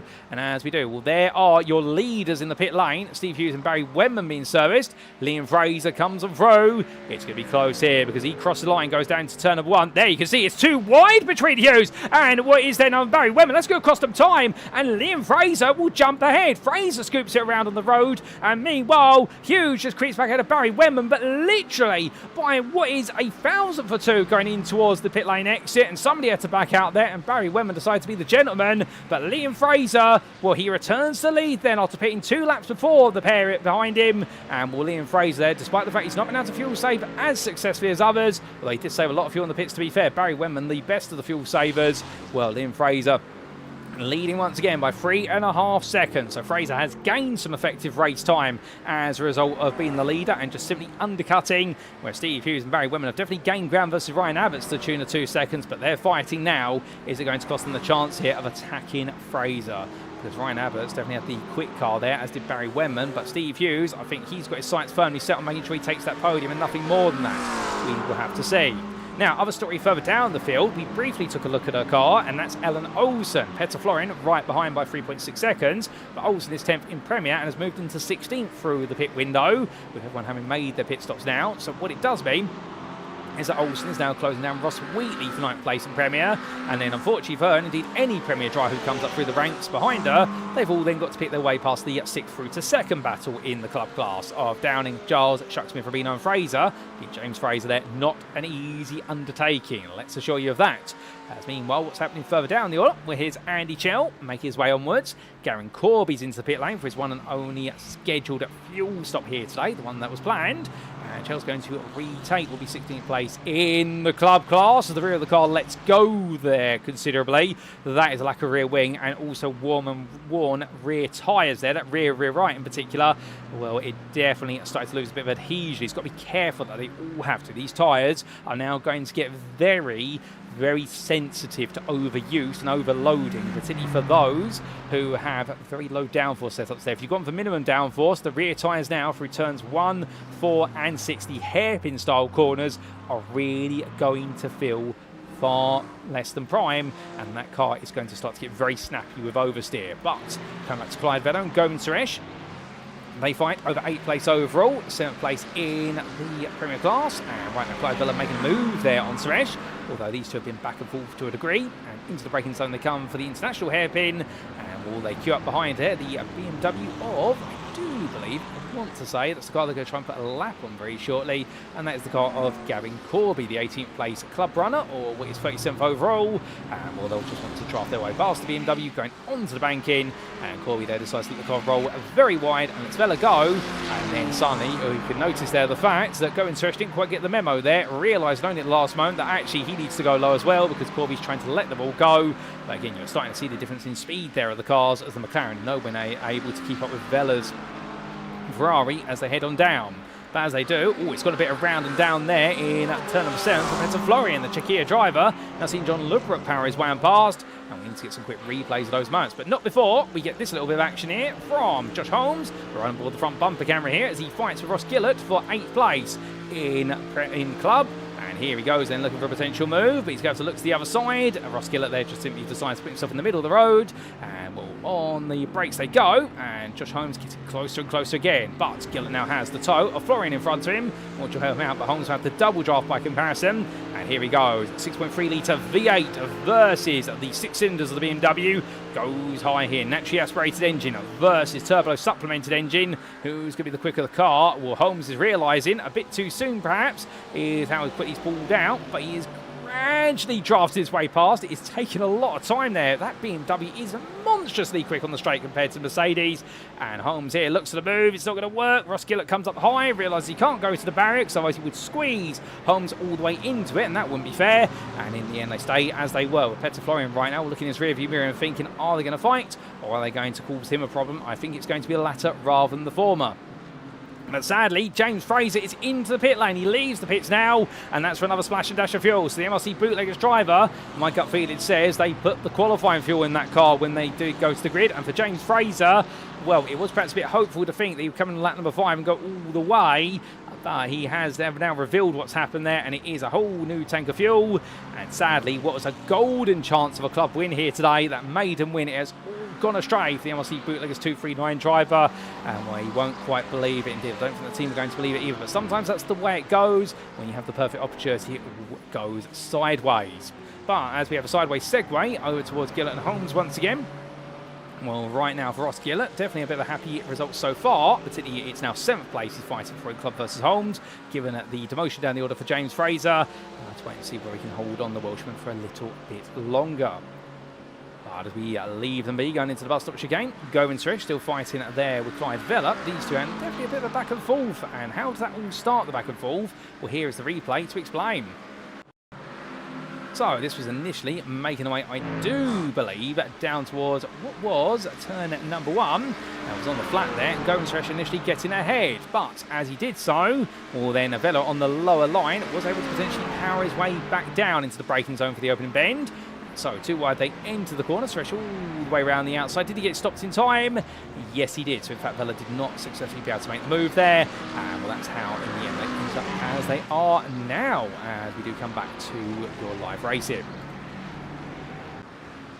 And as we do, well, Steve Rubino battling still with Ashley Shucksmith. In fact, well, we have Shucksmith now ahead of Rubino there, whereas previously he was not. And how does that happen? Here's a quick replay. So this was heading up towards, I do believe, the timing line. They're on the flat here, just by the pit lane entrance. And Ashley Shucks with a huge overspeed there. Rubino went high and will decide not to fight it there, using his NASCAR nuance, I do believe, in order to know when to fight and when not to. And Shucksmith made the move. But I think Rubino just taking it easy, as we do see the hobo Ken Dan simply saying, go get him, Rubino. And indeed, right now, Steve Rubino, I think, getting ready for a counter-attack. But he's got to be wary that Jack Giles is still watching from behind here and getting ready to pounce. So what could be another podium for his season? He definitely wants the taste of the virtual podium champagne. But with all of that, Denny Ploger a bit further back, not quite in this group. Ploger would like to be. Joshua Downey is the first one who will want to be right on the back of it if he can. Not working out at all at the moment for Downey. Just doesn't seem to have the speed he needs to stay with the pack in front. He does seem to be losing out on the long straights. We sit on board the car, and right now that top end speed 162 miles an hour, that is nowhere near what you want. It will head up to about 172, but the problem is he has lost the draft there, and I think right now he's running the car that is not fully invested in straight line speed, just to give him some stability, and well, until he can get a bit more involved, it isn't going to help. But meanwhile, Dean Sheesby fighting with Clyde Vella. These two go toe-to-toe as they come out of turns 1, 2 and 3. And right now, Sheesby on the inside there. A little bit of touch between the two of them. And Sheesby on the inside there. And right now, Clyde Vella trying to come back at him sooner rather than later. But we look back from the rear of the leading Ferrari. And well, here comes Vella looking for the move on the inside in towards the kick. Is he going to go for it? Surely not. No, he backs out there right at the last moment. And Vella actually understeers almost wide of the corner. Well, he gets it back together just about. Sheesby being a bit daring. And well, lovely a bit of a run and heading all the way up towards turn number 7. As they do so, we say hello a bit to All About the Gyro there, or Dwayne Hoffman. Dr. Dwayne Hoffman, we should clarify. The same report from Ellen's car inbound to pit and have received a 1,200 person raid on a stream.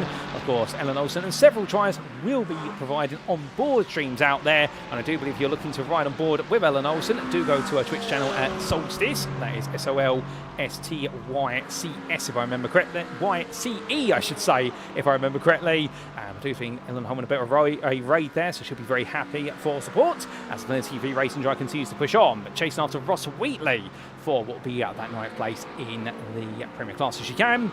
And she's had some big results over the last couple of rounds. I think the podium streak is perhaps going to end today.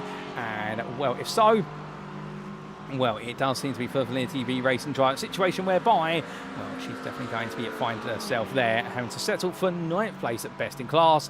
That's not necessarily a bad performance, especially if she is able to steal away and get some more valuable points and continue to chase down that top 5 in the championship this season. But here she goes then, looking for the drag race pass. Ross Wheatley, the DC Motorsport McLaren, goes low. Olsen goes high in a Porsche.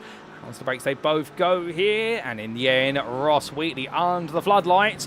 Going nice and defensive. Olsen tries to switch it back, just puts 2 wheels beyond the white line, picks up some marbles. Bit of understeer there, but then Wheatley suddenly rediscovers the fact he needs to actually take a bit of a tighter exit out of turn 1 if he wants to make turn 2. And that gives Olsen the opportunity to just come back a little bit. As we say hello there to Marco Pitaluga, who says he hears that Gianluca Rospo has moved to Verano, which has broken his heart, given he has really believed in the Deep Motorsport project. Now it's all over destroyed by Rospo's selfishness. Well, to be fair, I suspect Gianluca will definitely always carry the spirit of Deep Motorsport on the car, even if he has moved to Verano.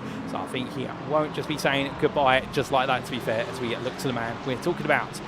As he heads on through. He's definitely Deep Motorsport as far as we're concerned for the championship this season. So don't worry, Marco. The spirit of Deep Motorsport lives on with the Italian driver for just a little bit longer over the course of this season.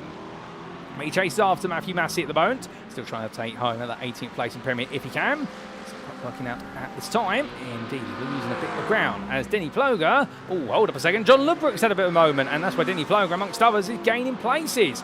John Ludbrook's had a bit of a spin and, well, gets himself back together there. He's not the first one to make a mistake at turn 7. He won't be the last, I suspect, today. And G Pixton's what Xenon driver right now. Well, definitely the rear of the car would have felt lighter than Xenon gas as he made his way together. I do believe that's where they take the names of some of these teams from, is the noble gases on the very right-hand side of the periodic table. If you're a bit of a chemistry geek like I used to be at school all those many years ago, where you do have, of course, Xenon, also Neon out there, and a few others. But regardless of whether it's noble gas or not, well, John Ludbrook won't be feeling that noble with the mistake he's made. His McLaren that could be mistaken for a noble British manufactured car, albeit noble's a rarity in this modern era, with it being perhaps the last of the British manufacturers who really did build the car in the back of a shed. But as we do see John Ludbrook carrying on here, well, he'll definitely want to be climbing more than a car in a shed as he makes his way up towards turn number 1. As he does so in the draft, and, well, Rob McKie, a good friend, of course, off the road. And on the road, is he going to make him a rival? The answer is not quite so far. Martin Kenyon sits ahead of both of them, and getting ready to try and make that move if he can. And it's time to wait a little longer here as he follows the pack along. They're fighting over 13th place in Premier. McKie goes a bit defensive, and, well, Ludbrook's going to have to just simply stay there. I think he's looking for the switch back there, hoping that McKie would stay on the racing line. Didn't quite work out. And now onwards they go in towards the kink. But at this point, now you're in that double draft, it really is a situation whereby you cannot afford really to take too aggressive a line there. You've already got less downforce on the front end. The rear of the car is going to become incredibly light as you turn through the corner, and add it all together. You've got to be committed just to keep the car planted. As look at there, a little bit of snap oversteer as he comes out the turn 6 hairpin, and the gap resets back to half a second. He's going to have to build it back up. But if we look from his on board, we look to Ellen Olsen, who's ahead of Ross Wheatley there, as you can see. How exactly did she get that done? Here's a quick replay to explain. So this was powering their way onwards towards what was turn number 1, and Olsen in going high, gradually drafting away and past. In the end, coming down towards what was the timing line, and, well, Olsen in the end getting on through little by little and cutting across as early as she possibly could to make sure that Wheatley wouldn't come back under braking into turn 1 and going defensive there. Smart driving from Ellen, and, well, she moves up into 9th place in the Premier class. As I head onwards, well, to be fair, Mark Kent saying there with regards to the talking about Noble, the car manufacturer, the aerials are still made in a shed, I do believe, with regards to the aerial atom. You might be right there, to be fair, Mark. I don't quite know that one, so I'm going to take your word from it.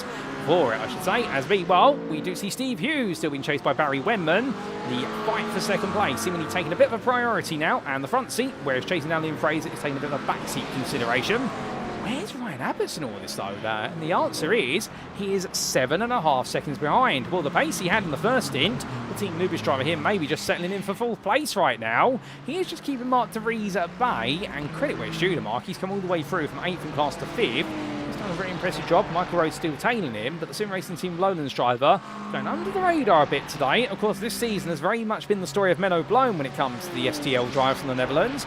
But right now, Mark de Vries definitely doing well in his teammates' absence. We've seen them both back on the grid at the Red Bull Ring in round number 9 next week. And then good to see the team out there, because we don't quite have a happy day unless we've got both of our Dutch drivers for the team, which is all about, of course, the Netherlands. Because for those of you curious, the Netherlands is, I believe, one of the only countries in the world where its average surface level in relation to the sea is actually negative, if I remember correctly, for a country where more of the country is below sea level than at it or above it. It's a very odd statistic. Don't quote me on it. It might be just particular cities of the Netherlands, but either way, I do know the Dutch country is one of the lowest countries in the world when it comes to the surface level average of the country's terrain. But that aside, we go a little bit lower down the field right now, not to see going below surface level, or does he there? As Dean Sheaves almost goes below the yellow lines there, and that definitely would be illegally below surface level, as we do see Clyde Vella go very deep as well. Well, both drivers there, I think, could have perhaps worked that one out, but in the end, it has worked out the way it has, and Sheasby has picked up a slowdown penalty for going low into turn 1. He's burnt out already, however, as he makes his way through Horseshoe Hairpin. That was a bit of a scary moment between them, but they've survived it just about, and Clive Vell now know that she's very eager to get past, as meanwhile Steve Rubino looking for a potential move here. The battle for second place in club rages on between him and Chuck Smith. They've dropped Giles and Downing, who've got their own scrap right now for fourth place in class. But Rubino really taking his time. And as they come on through, well, all the way onwards, and I do see Scott Crossrich saying there with regards to, no, it was Dave plus netcode. And, well, we'll have to see what that's all about shortly. As Rubino right now pushes on as he can. And, well, the number 200 driver goes all the way on towards the banking. It's just not working out at the moment to be able to find a way past, but he'll try and build up to it as best he can. This Mustang being equal by that McLaren that we know from Le Mans can be incredibly quick on a straight, but this Mustang also looking quick when you go all in for that speed investment. Heading upwards towards the next braking zone. Well, he stays where he is at the moment. Jack Giles and Joshua Downing close together. And Downing, the closest he's been for some time. In fact, has set a personal best in that previous lap, 45.20. So has Downing been saving it all up for perhaps the final 5 minutes and just deciding to go for one big burst of pace. The lead of the class is going to go back to Michael Rhodes in the championship after this round, with Rhodes leading at the moment, based on if they were to finish where they currently are. But Joshua Downing wouldn't be too far behind with that 5th place finish. But it's advantage Rhodes, at least at the moment. We still have time before the finish line, and anything can happen. It normally does in motorsport. But we come back to Matthew Massey, meanwhile, who tries to make his way past John Lebrook. And here he goes on the inside. And John Lebrook's going to try and beat him under braking. And Massey says, no, you don't. And the Acura gets ahead. But Lebrook now will try and get a better draft out the corner. And, well, he doesn't quite get a good run out the corner. I can tell you that. The car wobbles there as he clears the bus up chicane. And that's where he's hit a curve a bit too high. And that McLaren's very sensitive to curb strikes. And Matthew Massey getting a much better run. You can see that gap already opened up to the best part of a grand total of half a second. Lebrook is now starting to close little by little. But it's way too far back to really go. And Massey will be feeling quite safe at this time. As meanwhile, we can see James Fraser trying to go a bit low there. And I think trying to save to Lebrook just the simple point, which is stay on the racing line.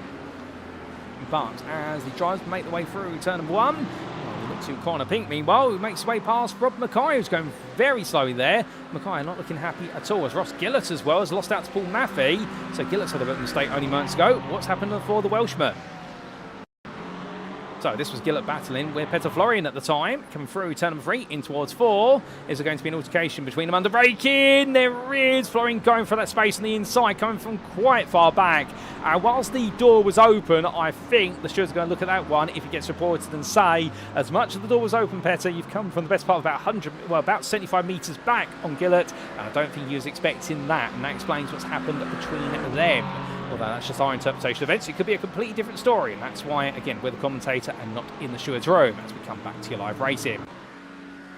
But back we come, and as we do, Clive Vella right now, side by side with Dean Sheesby. They battle a bit more. 2.5 minutes left on the clock. These two fight over 7th place, and Sheesby this time goes around the outside. Vella tries to hold him on the brakes, but he doesn't quite do so. Takes him on the grass with him instead, and Sheesby makes that move. Finally happened there for 7th place in Premier. Smooth moves with Sheesby. As Steve Hughes, meanwhile, holds on there versus Barry Wenman. And, well, Wenman looking one way than the other. If Wenman's not going to win today, he doesn't want to be denied the runner-up spot.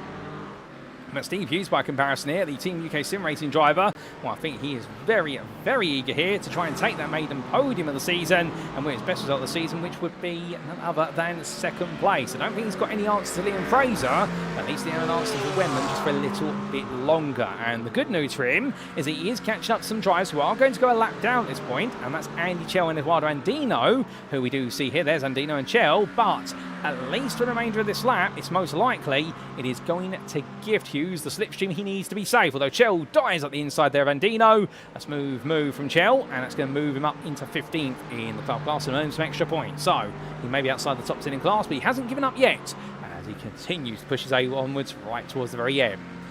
As the driver's coming through, and on towards what will be most likely the final lap of this race. Here's your leader, Liam Fraser, 2.4 seconds behind. There's Hughes and Wenman. And, well, right now, Barry Wenman getting ready potentially to make a move here. We look from the rear of the 107, and, well, the Team UK star car being pushed along a little bit longer. I think Wenman is trying to say to Hughes, let's give it one more go. We'll take it to the final lap. Liam Fraser right now, however, 2 seconds up in the distance as they do catch up to the rear there of the machine of Andy Chell. And, well, Chell has cost Fraser a little bit of time there through turn number 1, but nothing major. That's the natural progression of traffic in such a situation. But I think the gloves will be off between Wenman and Hughes as they make the way towards the end of this lap. As meanwhile, we have Dean Sheesby still ahead of Clyde Vella. Vella has gone very wide there at turn of 1. And I think brought it back together as new fastest lap of the race from Ellen Olsen. She's just set a 44.76, and well, that's going to be on low fuel with a draft as well, Joshua Down, which I think she had all the way towards the end of the lap. But right now, Olsen is still flying out there, 9th in Premier, and has almost caught up to Rubino and Shucksmith. There they are, by the way. Ashley Shucksmith still ahead of Steve Rubino for the second spot on the club podium. I think Michael Rhodes is looking quite safe all the way to the end. But we come back up to the Hughes Wenman battle. They make the way through the banking of turn number 8 at the moment. As I'm hearing in my head, there's been a bit of drama for Josh Holmes that's dropping him outside of what these the top 10 of the club class. He had to toe to the pit lane literally on the final lap. I don't quite believe what I'm hearing with regards to that. You've got a feel for Josh. That Mercedes and him are just not getting on this season. But we won't be able to cut to a replay of that because right now we stay transfixed here to the battle for second. But Liam Fraser's only 1.7 seconds away here. Are they going to catch him right to the end? I don't think so. As here they go then towards the timing line. They completed the bus stop chicane. It's going to be Hughes versus Wenman. But as they power the way through, well, meanwhile, there's one man at the front who came into this round with 4 wins this season, 3 in a row. He missed around at Le Mans, but for Liam Fraser, the win streak continues. It's a 5th win of the season for him overall and in Premier. And who is second? It's a season best podium for Steve Hughes of Team UKSR ahead of Barry Wenman. Ryan Abbott's will come through shortly to complete his race to 4th place there for Team Nubish, 1.4 seconds ahead of an under-the-radar top 5 for Mark De Vries. Then it will be Michael Rhodes who comes on through to take the club win and make amends to Le Mans, just ahead of Govind Suresh, Dean Sheesby and Clyde Vella. And then Ashley Shucksmith holds on to second in the club class, matches season best performance. Steve Rubino returns to the club podium there, 11th overall with 3rd in class. And Ellen Olsen, 12th, 9th in Premier. Well done to her, coming all the way through from what was 38th. Joshua Downing, Ross Wheatley, Jack Giles complete your top 15. Then Denny Ploger comes across the line there in a race where he's had to battle his way forward to 6th place in club, head of Jordan Butler. Peter Florian in the end with some damage to the car. Is he going to beat Connor Pink to the line? I think he just about does so there by the best part of what is thousandths, if that. And then Paul Matthew will come through there in 20th place, 7th in the club class. A season best result for the Phoenix Racing Drive in some time, with Rob McKie 21st there, Dave Collin, Matthew Massey. James Fraser, what a story of what it could have been, given he started on pole, but had to make the double stop in the end because they put the wrong fuel in the car at the start. He takes safe in club, 24th on the road. John Ludbrook and Gianluca Rospo, well, in fact, that is Rob Gregg and Gianluca Rospo swapping places almost. Gregg will stay high there to take 26th, Rospo just behind him. And then Ben Wayne will come through in 28th place. And then we've got a couple more drivers to finish this race, including Christoph Petty, who comes on through 29th on the lead lap there for MRC Bootleggers, just behind Wayne, who completed the club top 10. And then we've got Ross Gillett heading towards the line. He's had a miserable end to this race, as Ross, I believe he's had to come into the pit lane for a quick splash and dash of fuel, unless I'm very much mistaken, or repair work to the car. But he's definitely been in on lap number 33. And it's all ended in a bit of misery for him. Unfortunately, not a top 10 in the club class day, and that successful streak has come to an abrupt end. But as drivers, cool and calm and down. Well, for Liam Fraser today, it has been a day where taking pole position, bolted away in the early stages to take that 5th Premier win and overall this season, and nobody could quite catch him until it was too late. But Steve Hughes, credit where it's due to the Team UK SimRacing Drive, a season best result, their 2nd place, and he had to be brave to hold off Barry Wenman, who I think wanted to work with him for as long as possible, but in the end, Hughes doing it exactly right, and well, Team UKSR will be absolutely ecstatic to see him back up on the podium. It's been some time. Barry Wenman, he'll be a bit disappointed it wasn't another win. However, Dexterous Motorsports Magenta Drive will take positives with it being another podium for this season, and he really built up a good run of form going into our final 2 rounds. I do believe as Liam Fraser celebrates there on the grass of Daytona, as the winners always do. Well, he cools and calms them down, and we take a quick look back in time to what exactly happened to Josh Holmes. This was right towards the end of the race. This was on lap number 27 where it all went wrong for Josh, the Team Yorkshire T driver. Came in towards the international hairpin at turn number 6 and tried to get the power down. The rear of the car let go. We also had this for Martin Kenyon 3 laps later. We're just catching up with some of the last moments of this race. Martin Kenyon having it, oh goodness me, the car twitched now and does hit the tyre barrier, coming out to the bus stop chicane to the outside wall. And there's only one way from that point onwards, and that's the toe to the pits. And then Josh Holmes having this nightmare, only 2 laps in the end. And this was the Team Yorkshire T driver coming through turn number 6 once again. Got the power down, the rear of the car let go a 2nd time in a row. Went through the Rolex boards there and decided that was it afterwards. And I think had to tow to pit lane because the rear tyres are completely gone. But with that, we do come back to your live circuit side pictures, and let's bring you those race results, subject to any stewards' inquiries. And we begin, of course, with the overall results of round number 8 of season 13 in the SimRacing International Thursday GT3 Championship, brought to you today at the Daytona International Speedway on iRacing. And here we can see in Split B, Liam Fraser taking his 5th win of the season, overwhelming premiere for MRC Bootleggers by 1.5 seconds ahead of Team UKSR. Steve Hughes taking a season best performance there, and Barry Wenman back on the podium once again for Dexterous Motorsports Magenta, pushing Hughes hard to the very end but couldn't quite find a way past.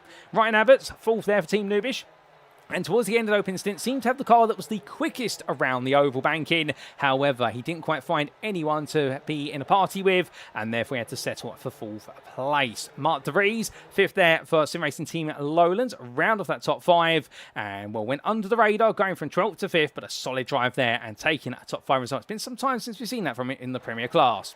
Michael Rhodes, your club winner today, and well, picking up the pieces left behind by James Fraser, and the Darkwing Racing driver given an opening to retake the championship lead, and he did not leave it on the table, with Govind Suresh there for Chaps Motorsport fighting forward, as did Dean Sheesby for MRC Rebels after a great start was led astray and had to fight his way back up to 8th place. He held off Clyde Vella in the end for GPX Simsport Zeno, who was only 2 seconds behind at the line, with Ashley Shucksmith rounding off the top 10 there in what was the club class, albeit 2nd in class, 10th overall for MRC Bootleggers, and it was a further 6 tenths behind there for Steve Rubino for Hobo Racing, completing that top 3, and will be absolutely ecstatic about achieving that, given the battle, but sadly losing out versus Shucksmith for him, not quite the 2nd place he wanted.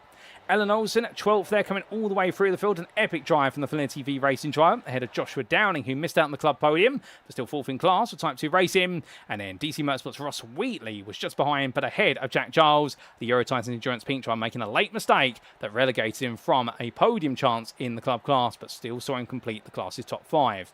Daniel Blow took 16th ahead of Jordan Butler, with Peter Florian, Connor Pink and Paul Maffey completing your top 20. Season best result there for the Phoenix Racing Scotsman in 20th place. And then we did see in what was none other than 21st, it was Rob McKie for Dexterous Motorsport Siam, 8 seconds ahead of Dave Collier, with Matthew Massey, James Fraser and John Ludbrook completing your top 25. Rob Gregg was 26th, just ahead of Gianluca Rospo, literally by a sliver at Lyme, with Ben Wayne, Christopher Petty and Ross Gillett completing your top 30, and all those on the lead lap. It was a late trip to the pits for Adam Waters there for Team Noobish, I do believe, that put him a lap down in the end. In fact, let's clarify that. It was a splash and dash of fuel for him. Andy Chell, 32nd there for Quantum Mass Motorsport. Eduardo Andino, 33rd for Let's Racing 2, ahead of Martin Brandon. And we saw Simon Hunt, Josh Holmes and Gavin Corby complete those all within 3 laps down, with Josh Holmes clarifying there, and thank you to him. JT Blitz in the YouTube chat saying crash at the bus stop after the 2nd spin, so unfortunately the bus stop chicane ending Josh Holmes' race 2 laps from the end effectively. Gavin Corby was 3 laps down, was changed from the Lamborghini to the BMW for Gav Max Racing, and 5 laps down it was Martin Kenyon for Dexterous Motorsports Magenta, your last classified finisher. We did see non-finishers classified for Hussein Sakudesla, as we did for Scott Kostrich with his earlier retirement, and also it was Misery that found its way to Daniel Miller, Danny Weir, Eddie Fearbold and Michael Lecco. Then to the individual class finishing positions we go, starting with Premier as always, and here we can see Liam Fraser, a 5th win of the season, and puts himself very much in the driving seat to wrap up the championship with a round to spare at the Red Bull Ring in a week's time. The MRC Bootleggers drive 1.5 seconds ahead of Steve Hughes, who just held on for his maiden 2nd place of the season, his best drive of the season so far. The Team UKSR driver ahead of Barry Wenman for Dexterous Motorsports Magenta, and Wenman returning to the podium there, but couldn't quite find a way to take the sniff of the win. Ryan Abbott's 4th there, just off the podium, but the Team Noobish driver will be proud of his result. Ahead of Mark De Vries there for SimRacing Team Lowlands, and then we did see outside the top 5, Govind Suresh ahead of Dean Sheesby by only half a second at the finish, but 2 seconds clear of Clyde Vella in their epic battle. And then we had none other than Floridian TV Racing's Ellen Olsen and Ross Wheatley for DC Motorsport completing that top 10. Jordan Butler missed out on the top 10 only by the best part of 17 seconds, but the reality was he was a lot closer until a mid-race incident, with Peter Florian feeling the same there, 12th ahead of Connor Pink, and then Rob McKie and Dave Collier completed the class top 15. Behind the DC Motorsport drive, it was Matthew Massey, who was ahead of John Ludbrook, with Gianluca Rospo completing those who finished on the lead lap for Deep Motorsport. 5 laps down, as classified, it was Martin Kenyon for Dexterous Motorsports Magenta, and then non-finishes as classified for Hussein Sakadesla, and also there for Scott Kostrich, Daniel Miller and Eddie Fearbold. Then to the club class we go, last but by no means least in terms of our classes. And Michael Rhodes taking the win, and how that stands in this season, of course, that now stands at his third win of the season. An invaluable win there for the Darkwing Racing driver by 4.8 seconds, ahead of Ashley Shucksmith for MRC Bootleggers, and Steve Rubino. Pushing hard in that Ford Mustang, charged his way forward, but in the end could not find a way to outsmart the McLaren of MRC, and had to settle for third place. But what a solid drive for him, no doubt about it, on home soil. Joshua Dannon missing out on the podium for Type 2 Racing, will lose the lead of the Championship 2 roads, but it continues to swap back and forth, and indeed he was able to find a way clear of Jack Giles towards the end with the Euro Titans Endurance Pink Drive, not able to swap back into fourth at the close. Denny Ploger took 6th place there for MRC Rebels in a race that went a bit under the radar, but to be fair, making some steady progress throughout, with Paul Maffey in 7th there for Phoenix Racing ahead of James Fraser. The MRC Bootleggers drive ahead of MRC Rebels is Rob Gregg, and Ben Wayne completing a top 10 for 5M Racing. Christopher Petty took 11th ahead of Ross Gillett. He was your last lead lap finisher there in the club class. And then we did see a lap down for Adam Waters for Team Nubish, as we did for Andy Cho and Eduardo Andino, with Andino in the end enjoying plenty of battling towards the end of the race for LS Racing 2. And then it was Martin Brandon for Axis SimSports with SimWorks ahead of Simon Hunt, with the Quackmass Motorsport drive followed up a lap down by Team Yorkshire T's Josh Holmes with his late retirement to the pit lane, but still classified as a finisher. Gavin Corby was 3 laps down, the last classified finisher of club, and it was non-finishes for Danny Weir. That was for Dexter's Motorsport Siam, and also for Michael Lecco for LS Racing 2. So with that, ladies and gentlemen, that concludes our rundown of the provisional results. And well, our broadcast is not quite over, because whilst the circuit at Daytona goes silent, we won't be going silent for too long, because we'll be back in approximately 5 minutes' time for our post-round interviews of our volunteer drivers. They'll have plenty to say here today in the state of Florida. And so as we make our way away, do let us know what have been your favourite moments from today's racing. And we'll be back in 5 minutes to kick off those all-important and valuable interviews for our drivers. We'll see you very shortly.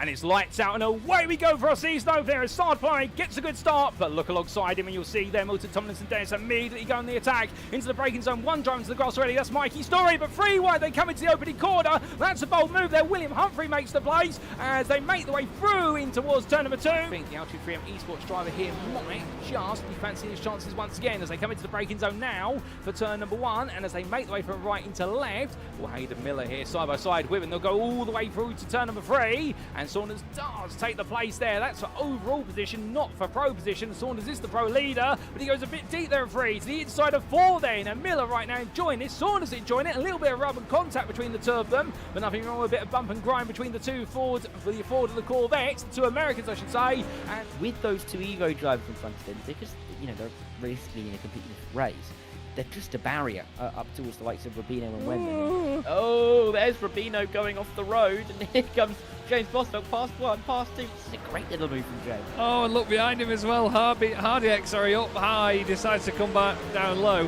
But Denny Ploger has really lost a lot of ground here. He's lost 7 places since the start of this race in that green Porsche. It is, but look at this for the lead. Hammond wants it. He's gone back down the inside. He got off the brakes again to let the car down the inside of Rob McKie. And you said Rob was going to be clinging on at the front. And now he's clinging on to second. Great move by Lewis Hammond. Really good committed stuff. And look, down the inside, Richard White. He wants a piece of this in the Porsche. He's got James Bostock.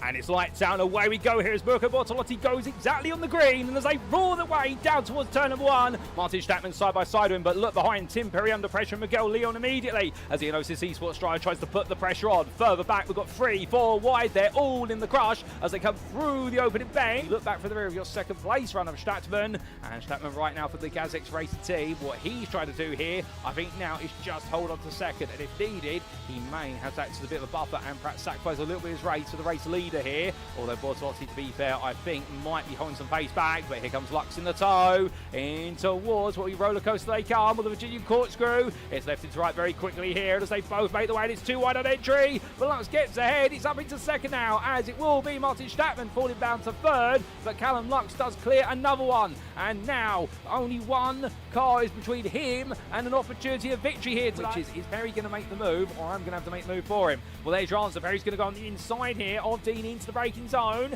Edwards gets to watch it from the popcorn seat view. Perry there being too wide on exit. Dean's going to try and hang around the outside. Does Edwards think about going up the inside as well? He gets himself ready for it in case there's contact, but there's not. Perry there being fair. Dean tucks back in behind. Lovely move there from Tim Perry. And I think meanwhile Beardsworth will hope they don't get close up in time, as Beardsworth's going to look up the inside. He goes all in, and it's from very far back. He gets it stopped, however, and Beardsworth there nails the move, but Tillerson's going to come back at him up the hill. Does he go in on the brakes here? This is bold to do it on the inside. No, he does not. And Brian Beardsworth at the end, he gets involved. He goes out wide at turn number 6. Tillerson's going to be too wide with him, but too wide they're going to turn 7. Tillerson goes on the switch back there. 9 is no way through, and in the end they come down towards turn number 8. Well, there Tillerson backs off. He lets Hutchinson go around the outside, but is it the right call?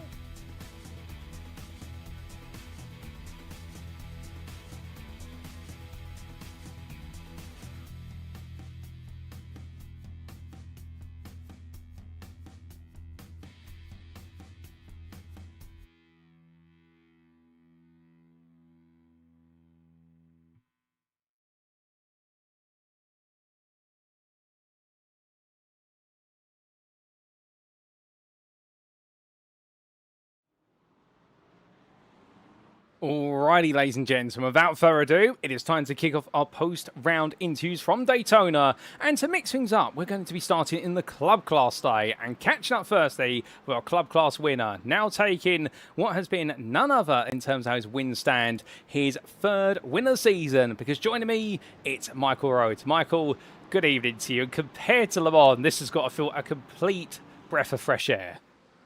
Oh, I'll take it. I will take it compared to Le Mans. Oh, needed that. That was good. Oh, needed it. Oh, most definitely. I mean, we know how you felt coming away from Le Mans. A lot of frustration where in the end it all seems set for a 3rd win there and a chance to really extend your lead, only to be turned around at the opening couple of quarters. But here today, it started off on a good note in qualifying, 3rd in Class 8 overall, but it was quite tough out there, a very tight field. Oh, it was so close. Like, I think there's like, what, 10th, 100ths between everybody. Like, I think the only reason I got up to 3rd was because I had a nice toe on my lap, and that's the only reason I was so high up. And I think if a 10th would have put me like back 12 places. So yeah, it was so close and so tight in terms of qualifying, but we'll take that.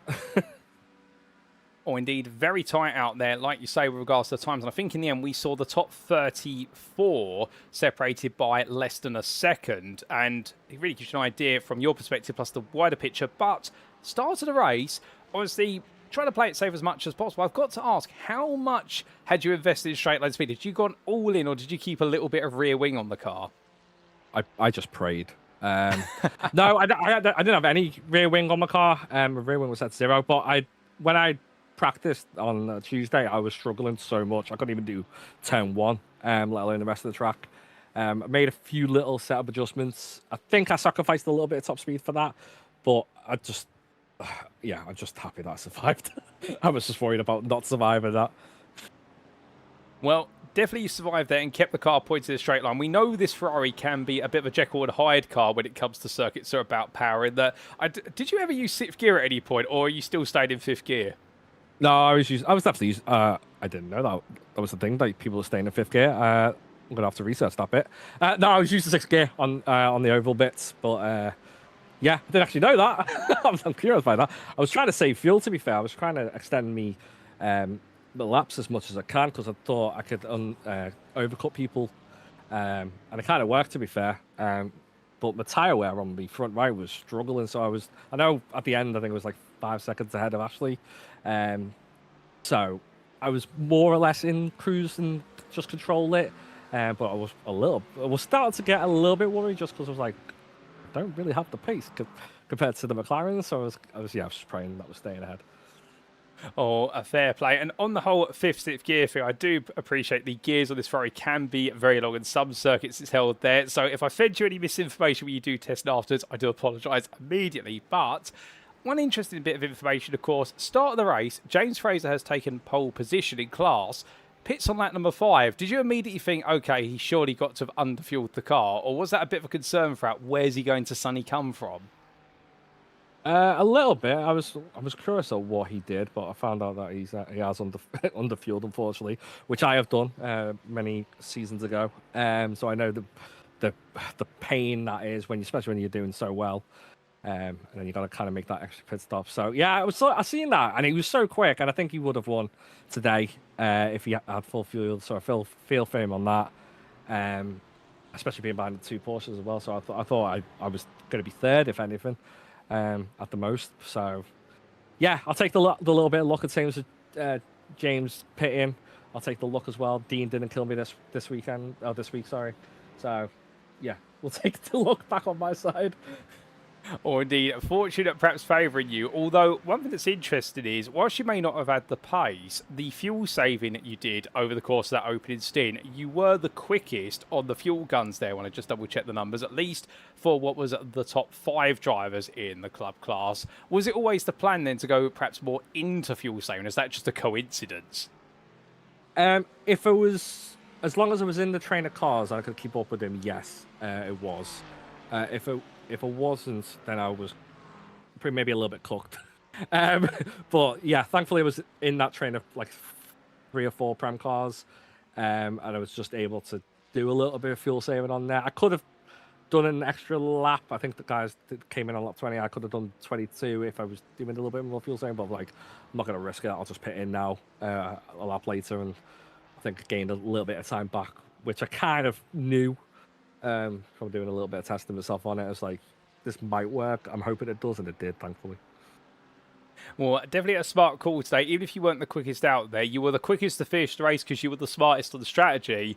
And it does mean now 2 rounds remain. Next up is the final round that can theoretically be dropped, the Red Bull Ring and mixed conditions. Can you make it 4 wins there? I don't know if I can make it 4 because I've not driven any of the GT3s around the Red Bull Ring. I'm more used to driving the Formula 1 cars, so I know the track. I don't know what it's going to be like with the GT3s, but mixed conditions, I love mixed conditions. I think I've had some really good mixed condition races this season and previous seasons, so I'm hoping for the luck to still be on my side. Oh, well, we look forward to seeing whether the luck stays with you. You know that luck can be fickle. Sometimes it's your way, then it sways away. But just before we do let you go, is there anyone you'd like to give a mention or a shout-out to on the broadcast? I'm going to shout out James. I think he did well, and I think he was just very unlucky in the strategy. Shout out to Dean for not hitting me this week. And shout out, obviously, to the team and racing, and also you guys at SRI. You're all brilliant, and thank you for having me. Well, Michael, it's been a blast catching up with you. Happy to hear how happy you are with regards to the win. You've made it happen. You've made up for Le Mans, and we'll see at Red Bull Ring to see if you can continue to maintain your championship lead before the season finale. But until then, go celebrate and have a wonderful rest of your evening. You deserve it. Thank you. Take it easy. So here there, ladies and gentlemen, for a very happy Michael Rhodes, and well, definitely today, having one of those rounds whereby everything has clicked together. Although, interestingly, admitted there the fact that he didn't have the car behind him that necessarily had the pace. He didn't feel as though he was the quickest out there. He was lucky, of course, with James Fraser making that error with regards to the amount of fuel put in the car, and that definitely opened up the doorway. But he's got to give himself more credit when he's due, I feel, in the fact that he was able to latch himself onto the back of the Premier Pack, and you do see that here, of course. We're following the likes of Daniel Miller's car, and it gave him a huge window in which to save fuel, and he even admitted that he could have gone an extra lap if he wanted to. So he had a real clear advantage on strategy, and that's what made the difference come the end of the race. A third win, of course, it's still to play for in the Club Championship, and he's not expected to win at the Red Bull Ring. His first time out there racing a GT3. We'll have to wait and see what it's going to be for the Darkwing Racing driver, but confidence is building, and hopefully luck is going to stay with him, he'll feel. But with that, ladies and gentlemen, more interviews to come, and we'll be right back for interview number 2.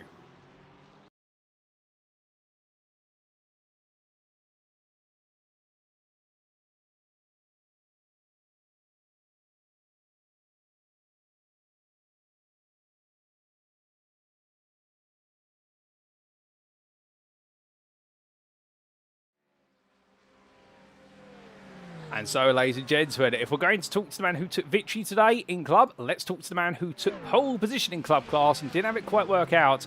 Now joining me is James Fraser. James, good evening to you. I've got to feel for you because it all went perfectly in qualifying and then it all went wrong in the race. What happened? Yeah, it was the schoolboy error, not putting my fuel in. And we always call it out, and then for some reason this week we didn't. And I didn't. And yeah, that was it really, but I was surprised at pace and everything. I don't know where that came from though. Oh, it's so unfortunate for yourself. I mean, at one point, of course, in qualifying, with only the best part of a round, I think it was 7 minutes to go, we had you and your brother both set to line up on the front row. It would have been history to see the first ever family pair lock out the front row of 2 different classes as well. Did you think it was going to happen? Or you sort of sat there thinking, no, I'm probably going to be demoted, but I'm on course for pole? Yeah, I honestly was flabbergasted. I think is probably the best word to say when all that were going on. And Liam went quiet for a few minutes, then popped up in front of me, and we're having a good laugh about it in our chat. And then I went ahead again, and then he had to come back again, and he was having a good laugh about it. But obviously don't know where the pace came from, but I really enjoyed having it, at least for one night. Oh, indeed. It was incredible pace for yourself. And obviously, let's put aside the whole you haven't put the right fuel in the car. You had to go all in the race, and you really pushed hard. I mean, credit where it's due. You pitted on lap number 5. You almost made it back to the front of the club field before you then had to come in again. I mean, you weren't holding anything back. Yeah, I don't know, I was enjoying myself, and I didn't have a tour for so long, but I always had somebody who was like 6 seconds ahead, and then next guy was 10. So I always had some sort of goal, and I just went for it, enjoying myself. And when I did get to him, I feel like I was dead slippery today compared to others. I don't know. But yeah, really, yeah, I'm sure that there's a few people wondering what I was doing up there, but yeah, I realised at the point where I was like, these are holding me up.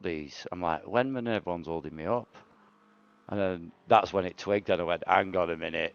If I'm saying that, there's got to be something up. I looked down at my fuel, and then the alarm came on. Brilliant. Oh, goodness me. I mean, that must have been heartbreaking when you saw that happen and thought to yourself, we're not just quick, it's because we've got such a light car. Yeah, it helps having other people in the chat with you, and it stops you going absolutely mad. Well, still, at the same time, I mean, you were quick out there in the Porsche. I mean, the setup you were running, you definitely made the car that's more commonly known for cornering ability look quicker than the Ford Mustangs out there. I mean, do you know what the secret was? Well, yeah, maybe I'll tell you what I did, and then if that's the secret, I'll not be the judge. But I just took every single bit of rake out, and I've been learning how to get the right amount of oversteer for myself, and that's all I did today. Made sure I got the oversteer how I wanted it, and then took all the rake out. Any flat track, take the rake out. Helps. Well, you definitely taking that rake out worked wonders there, and you were raking in the places. Obviously, it wasn't to quite work out the way you wanted it to. Still, you know you've got the pace. You know you've got a good understanding of the Porsche. Red Bull Ring is next. The rain is coming, Howard, to the Red Bull Ring. What can we expect from you there? We can expect me to purchase that some point in the next 3 or 4 days, and then we'll find out on Thursday, or more likely Tuesday. I think if I've not got it, I think we will likely be on the practice race on Tuesday, I think. Oh, fair play. So quite a bit of practice to come, but still, it'll be exciting to see you out there getting to grips with the Austrian circuit. And just before I do let you go, is there anyone you'd like to give a shout out or a mention to? Yeah, to all the moonshiners for not calling the fuel reminder. That's it. Oh, fair play. Well, James. Oh, go on. I'm not sorry. I'm normally the fuel guy. Reminder. So I'm just I'm just being bitter. Oh, no worries at all. We completely understand. I can appreciate how you feel. Well, even if it didn't work out, you kept us guessing today, and you brought some incredible pace to the grid. I don't think anybody can take that from you. Hopefully, next time you'll be able to convert what could be a very strong qualifying points into a win, or at least a trip to the podium. But until then, my friend, take it easy, and hopefully, better luck next time. Cheers, buddy. Thank you. So here and there, ladies and gentlemen, from a frustrated, understandably, James Fraser, who's just not had anything work out today. And he is normally the fuel guy at MRC in terms of telling the team when they need to put fuel in the car for the purposes of going on the grid, or at least reminding them to go from quali fuel to race fuel. But today, the MRC bootleggers driver not giving the reminder, the rest of the team not giving the reminder, and therefore only realising once he started charge his way past everybody, hold up a second, there's not the right amount of fuel in the car.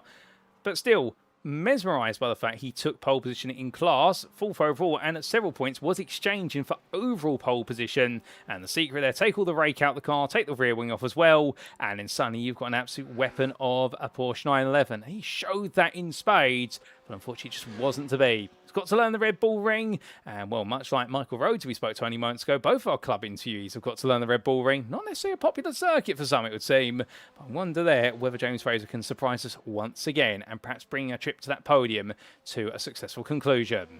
But with that, we've got more interviews to come, ladies and gentlemen. We'll be right back for our third interview of today.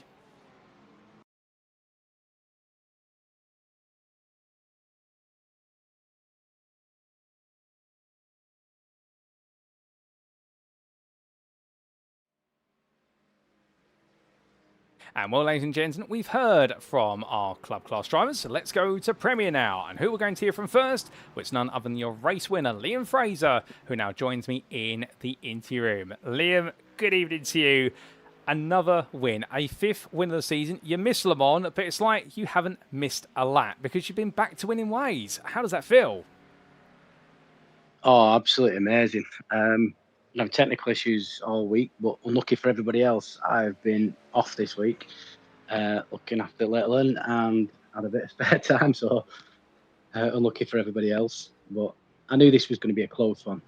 Everyone was really close on pace all the way through both classes tonight. Well, you definitely had plenty of fun, and like you say, unfortunate for your roles, you had the time to fix those technical issues. Now, we just spoken to your brother, obviously, and he was mesmerised by qualifying. From your perspective, the first 18 minutes or so were yourself and James swapping who would be overall pole sitter, and we were almost on course for our first ever family front row across two different classes. I mean, you must have thought to yourself, what's going on here? Yeah, I'll be honest, I don't think I've seen that name above mine before. And I've never seen a name I want to beat more than that. Oh, no, I was, to be honest with you, I was so badly hoping for it, though, I'll be honest. I really did want to see us both. Would have made for some good pictures for the backgrounds. Oh, 100%. It wasn't quite to be, but you both did share spots on the front two rows, which is always epic. And then, obviously, we just spoken to James about what went wrong with his race, not putting the right fuel in. I mean, he is supposedly normally the guy who reminds everyone to put race fuel in, but perhaps the message didn't go out this time? Do you know what? I can't say whether it did or didn't. I like to think it did, because I'm sure it goes out every time. But don't tell him.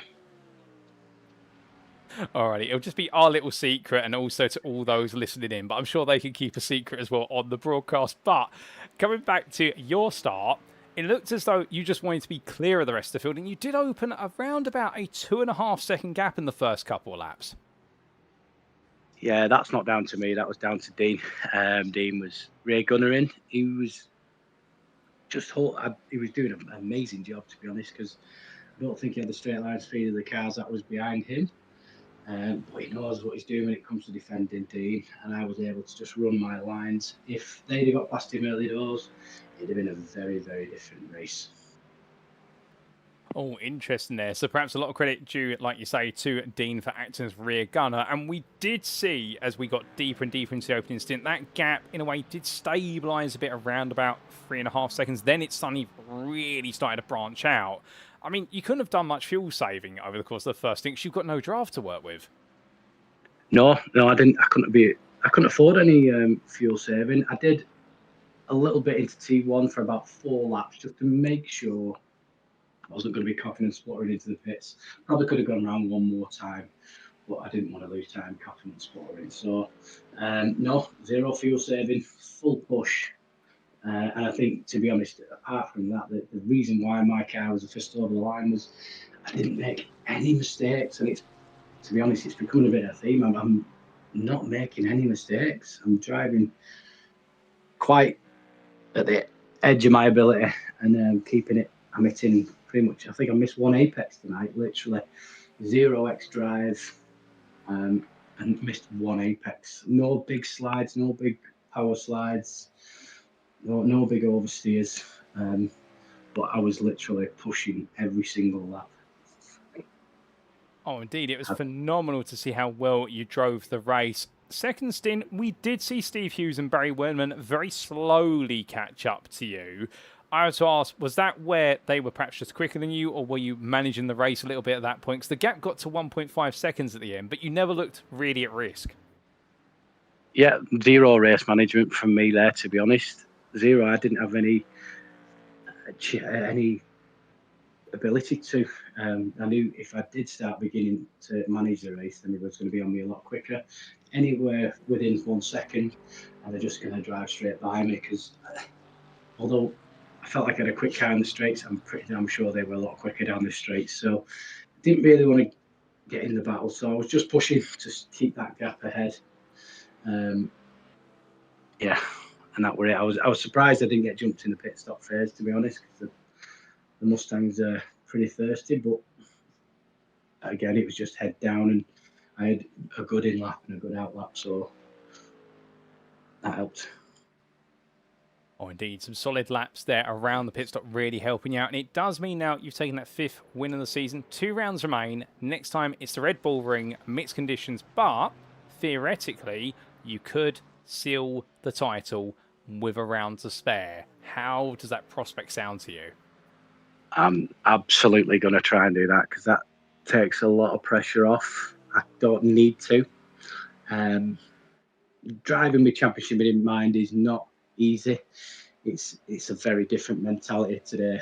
Today was just get away if you can, and luckily that worked. Stay out the melee if you can. But it's going to be a very different story at the Red Bull Ring. Hopefully, I've done well in the 2 mixed conditions. Hopefully, I can do well again, and yeah, give it my best. And hopefully, I've just seen it with 1 to go and take the pressure off and have a bit of fun in the last one. Oh, most definitely. We would love to see if you can wrap it up. I mean, many of your rivals will try to keep you going for 1 more round, but if you can definitely take it at the Red Bull Ring, I don't think anyone is going to begrudge you for it. But just before we do let you go, is there anyone you'd like to give a shout out or a thank you to live on the broadcast? Yeah, thank you to all my teammates at the Moonshiners Racing Club. We're having a fantastic season. We are massively in the Teams Championship as well. So thank you to all my boys for big efforts behind the scenes as well, getting us all ready. Special shout out to Denny Ploger for the idea for the setups. He gave us a big idea for the setups this week, and he come out absolutely golden. And thank you to everybody else running the show. Oh, fair play, Liam. I mean, the team will definitely appreciate a big shout out. And I know that Denny joining the team midway through the season, he's had such a big impact. And that's great to hear. We'll leave it there. Congratulations on bringing home your 5th win today. It's been a dominant day at Daytona for you, and perhaps it could be a rise to the top of the throne at the Red Bull Ring. But we'll only see in a week's time. But until then, go celebrate and have a wonderful rest of your evening. Cheers, Paul. Thank you. So here and there, ladies and gentlemen, from a very happy Liam Fraser, but also a very reflective Liam Fraser. And that's one thing that's definitely noticeable this season. We've seen him race over the last few seasons. He's had his highs, he's had his lows. But really talking about there this season, and again today, no instant points at any point. Now, you could be sat there saying, well, yes, obviously, if he's leading, he's not made any mistakes. He's not a risk. Well, no, he's really relaxed into the race. And there's a different Liam Fraser on the grid this season. He has got competition. We've seen it. But he's just stepped up. And that is really what is making the difference. And why he's in this position now where he goes to Red Bull Ring, knowing that he could wrap up the crown. And what might be one of the more challenging races of the season when it comes to the conditions in the circuit. But to be fair, Liam loves to rise to a challenge. But also so grateful for all the work that goes on behind the scenes with his team and all that team effort really making magic happen. But can he make the magic happen at the Red Bull Ring? We'll have to see, ladies and gentlemen. But until then, well, he can dream. And with that, well, we have the dream of one more interview, so we're going to step away for a brief moment and be right back to see who it is with to wrap up our interviews today.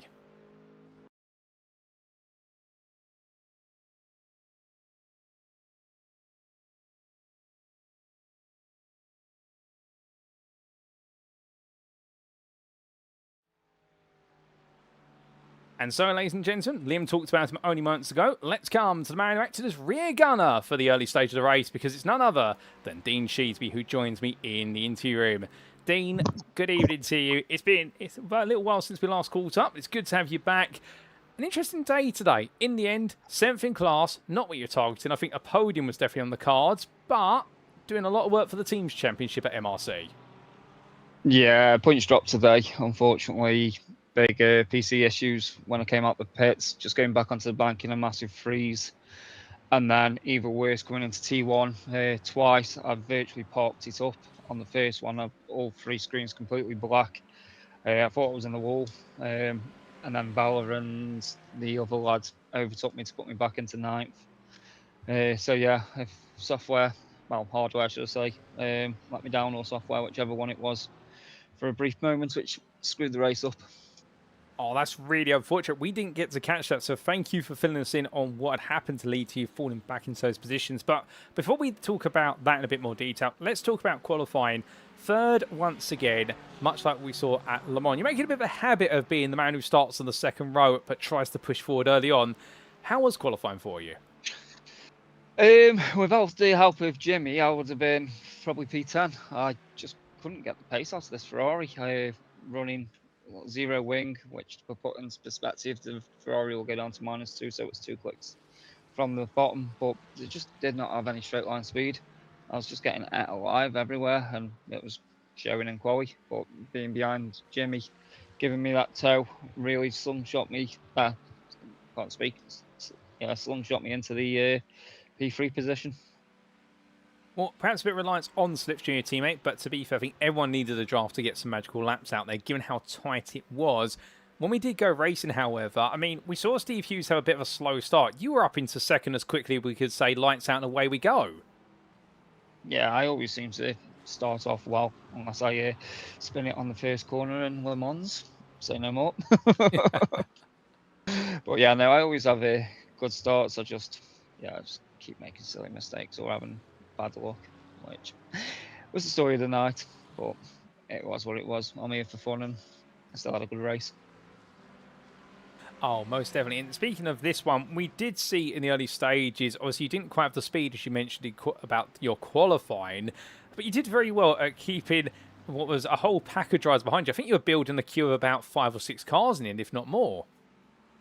Yeah, I think I had the same scenario 2 seasons ago in the Corvette, which was slow as hell as well, but I knew where to defend and where to position to the car, so every time they were coming into T1, just make sure they're on the outside. Ryan Abbott's did sneakily just about keep his wheels on track and get up the inside of me on one of the laps. I think it was lap 4, but I made sure I kept him out wide, and I'm having that place back. Thank you very much. Well, to be fair, the 2 of you definitely fought well, and I think in the end Ryan did learn the fact that we know through previous seasons of seeing you race that once you start getting into a fight, the elbows come out, but it's all fair in love and war, as they say. Strategy-wise, we did see you make your way into the pits around about the same time as the majority of the lead impact, to be fair. Did you find in this was one of those races whereby it was forget about the fuel saying, we're just going for it? I wanted to fuel save. I needed to do probably about 5 or 6 laps to get an extra lap out of it. But was it Stephen? Did you say he was in P3 behind me at the time, the Porsche car? Yes. Yeah, he was putting that much pressure on me. I had no chance to fuel save. It was pedal down and pushing as hard as I can to make sure he doesn't get past me. I did consider at one point to let him past, and then try to fuel save behind him. But the likes of Alberts and Wenman were too close to even risk that strategy. So my plan was just to keep them back, and it was also helping Liam getting away. So helps his championship. But yeah, I was just pedal to the floor and hoping for the best.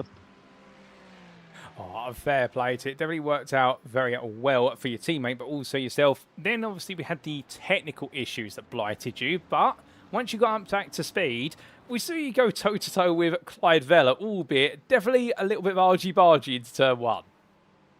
Yeah, I tried to do what Abbott's did to me. He kind of moved a little bit right, coming towards the start-finish line, and there was half a car width there, and obviously legals, 2 tyres on the track, so I went to stick my nose in, and he closes the door on me, so I back out of it, then I had to really bail out and take the old esports line, which gave me a slow down, but just to avoid him. But yeah, we were having a good tight battle there. I think I probably had less wing than he did, because eventually when I did overtake him, I just absolutely drifted past him. But yeah, it was a good little fight. Just a shame that I did actually touch him. Might be in the naughty boys room later with the stewards. He said he got damage off it, which yeah, we'll find out. Oh, indeed. Well, we'll leave it to the stewards if it does go that way. But still a great scrap between the two of you throughout. And in the end, 7th in class, not the podium we're chasing today by far, but some valuable points. 2 rounds to go. Next up, the Red Bull Ring with mixed conditions. Are you fancying your chances? Yeah, I fancy my chances that I'm going to be in the field, probably getting drunk. So, no, I don't fancy my chances at Red Bull because I'm going to be at a festival. So, yeah, I'm missing another race, unfortunately. Oh, well, it's a shame we won't get to see you on the good. Will we get to see you back for our season finale in 2 weeks? Oh, definitely. And Michael Rhodes has been told he's going to get it on that last race. So, watch out. There's going to be fireworks. That is a joke, by the way. If I do hit him, it was not intentional, maybe. You know it's going to happen now that you've said it. I know it is. It's guaranteed, isn't it? Let's be honest. Well, hopefully not, because otherwise I'm going to be doing my best impression of Murray Walker from the infamous Senna Prost incident. It's already happened into turn 1 between you two. But that aside, obviously, we're not going to get to see you next round, but we'll see you at Suzuka. We look forward to that. Just before we do let you go, Dean, is there anyone that you'd like to give a shout out or a thank you to on the broadcast? Yeah, cheers to the boys. I think the other lads have already said it in the chat. Great team. Bloem has been a nice addition to us. As Liam said, massive help with the setups on this track, because the setups that we were running originally were absolutely dog. So, yeah, cheers to the lads. And thank you for Michael, because the last 2 races he's given me shouts out. Oh, I do love the camaraderie between you and your teammates, and also that and yourself of Michael Rhodes. And well, Dean, it's been a blast having you join me in the interview room. It always is, to be fair. Congratulations on a phenomenal qualifying lap at the end. The car is definitely down the speed of the commiserations, not quite being able to convert it into a podium, but we'll see you at Suzuka. But until then, have a fantastic time at the festival, and we'll catch you on track soon. Cheers, Paul. Thank you. See you later, mate. So here and there, ladies and gentlemen, from Dean Sheesby, your MRC Rebels driver, and our final interview of the day, and talking there quite plainly, of course, about what has been a bit of a tough round for him. His Ferrari running 0 wing on it when it could go down to -2, but in the end, the car just not having the speed he wanted, and in general, just really struggling for any form of being able to outrun his rivals. But at the same time, was very happy with third, aided with the tow of James Fraser, or Jimmy as you refer to him there, and in the end, in the race, really having to act as rear gunner to Liam early on and buying a gap, and only in the end really being in trouble by Ryan Abbots, who tried to poke his nose on the inside but couldn't make it happen. Technical issues that we didn't see cost him the chance of the podium in the end, and indeed 2 big technical issues as well, including all of his monitors switching off, but somehow avoiding seeing the car go into the barrier, and well done to Dean for avoiding that. But in the end, finding the battle of Clyde side fella, which may see both of them go to the stewards room, given some contact into turn one. We'll have to wait and see if that's going to be the reality of the situation. But nonetheless, Dean having fun out there. We won't see him at Red Bull Ring, given the fact he will be away enjoying himself at a festival. But we'll see him at Suzuka there, and hopefully his joke of making contact with Michael Rhodes doesn't come to fruition. And I promise you, ladies and gentlemen, if it does, that is not the commentator's curse. That is the Sheesby curse. We're going to coin it right here, and hopefully we don't see the Sheesby curse become a reality at SRI. But until then, well, it's been a blast catching up with Dean. It's been a blast catching up with all of our interviews today, and let's give you a quick reminder of who we've spoken to. Indeed, we've had 4 interviews today, and we've spoken firstly to our club class drivers to mix things up, speaking to our winner for starting from 3rd and going to the win, Michael Rhodes there for Darkwing Racing. We're hearing from the man who took pole position but forgot to put the right amount of fuel in the car, and with it, James Fraser slipped away from a chance for maiden win of the season and had to settle for 8th. Then we came to the Premier class, and going from Fraser in the club class, that was James, to his teammate for MLC Bootleggers, Liam, his brother as well. We got to speak to our now 5-time winner this season in the Premier class, before coming to Dean Sheesby, the MRC Rebels driver, who played it smart, no doubt about it, using the draft to put himself 3rd on the grid, but didn't quite have it work out the way technically in the race and had to settle for a battle for 7th place, which he won on the road, but it may still have to be fought in the steward's room. But well done to all 4 of our drivers for their performances today, and a big thank you to them all for joining me in the interview room. But with that, it's now time for us to wrap up.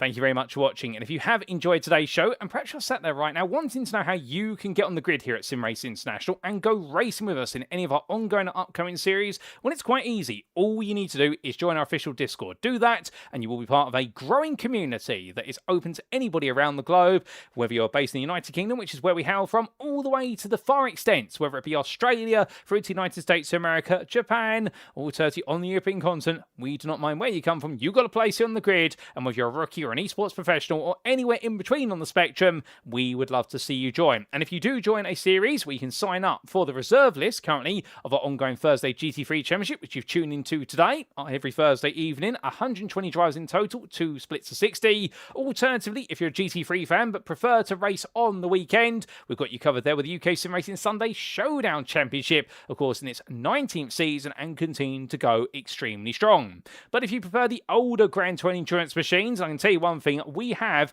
a 60-car grid for Season 3 of the GT Championship that runs every 2 weeks on Fridays, where we really have put the focus around endurance racing, and that list has expanded so much, the reserve list continues to grow. So if you love GTs, get yourself on that reserve list. We're only into round number 2 as of tomorrow, but I'll tell you one thing, that reserve list is really expanding massively.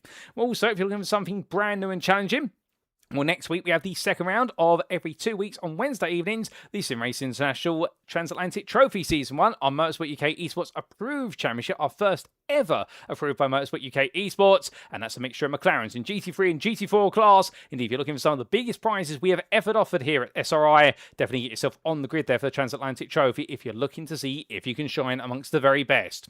But if you just want something more casual, if you want to dip your toes in at the shallow end of the racing pool, well, of course, we do have our practice league that runs every week with 3 races available on alternating days. There's never been a better time to get on the grid then at SimRacing International, and we'd love to see you be a part of it. But with that, let's take a moment to say a big thank you to our series and league sponsors, who do include CarMate, Morn Technology, the GP2 Group, and lastly, we need to say a big thank you to Motorsport UK's esports division for recognising us here as a recommended community at SimRacing International. We're very grateful for that recognition, and long may it continue throughout 2026 and beyond. But with that, ladies and gentlemen, well, that was round number 8 of the championship. Next up, round 9 of 10, and we make our way back to the European continent for the final time this season. It will be to Spielberg in Austria we go. It is none other than the Red Bull Ring, and whether you know it as the Österreich Ring, alternatively the A1 Ring, or its modern counterpart known as the Red Bull Ring for sponsorship reasons and ownership reasons, one thing that is certain, the rain is coming to Austria next week on Thursday, the 27th of August 2026, and who is going to prove themselves a wet weather master and be able to come away victorious. And as we head into that round, we're in the Premier Class Championship, Liam Fraser with 5 wins out of now a grand total of 8 rounds. He could wrap things up a round to spare at Spielberg Hulkenberg. Meanwhile, in the club class, Michael Rhodes has retaken the lead with his third win of the season, but you can be sure that Joshua Down will be hoping a more technical circuit will favour the flavour of his McLaren. And as for the Team Championship, well, MRC versus Dexterous Motorsports, it continues to intensify, and there's only 2 rounds left to settle the score. But how will the story continue across Split B and indeed all of our splits? We have to tune in next week to find out. But until then, we've been SimRacing International. You've been tuning in to Split B of our Thursday GT3 Championship Season 13, and I've been your host and commentator, Paul Walsh. Until next time, ladies and gentlemen, remember to stay safe, stay well, stay smiling, and most importantly, like our drivers, remember to stay on track. Good night.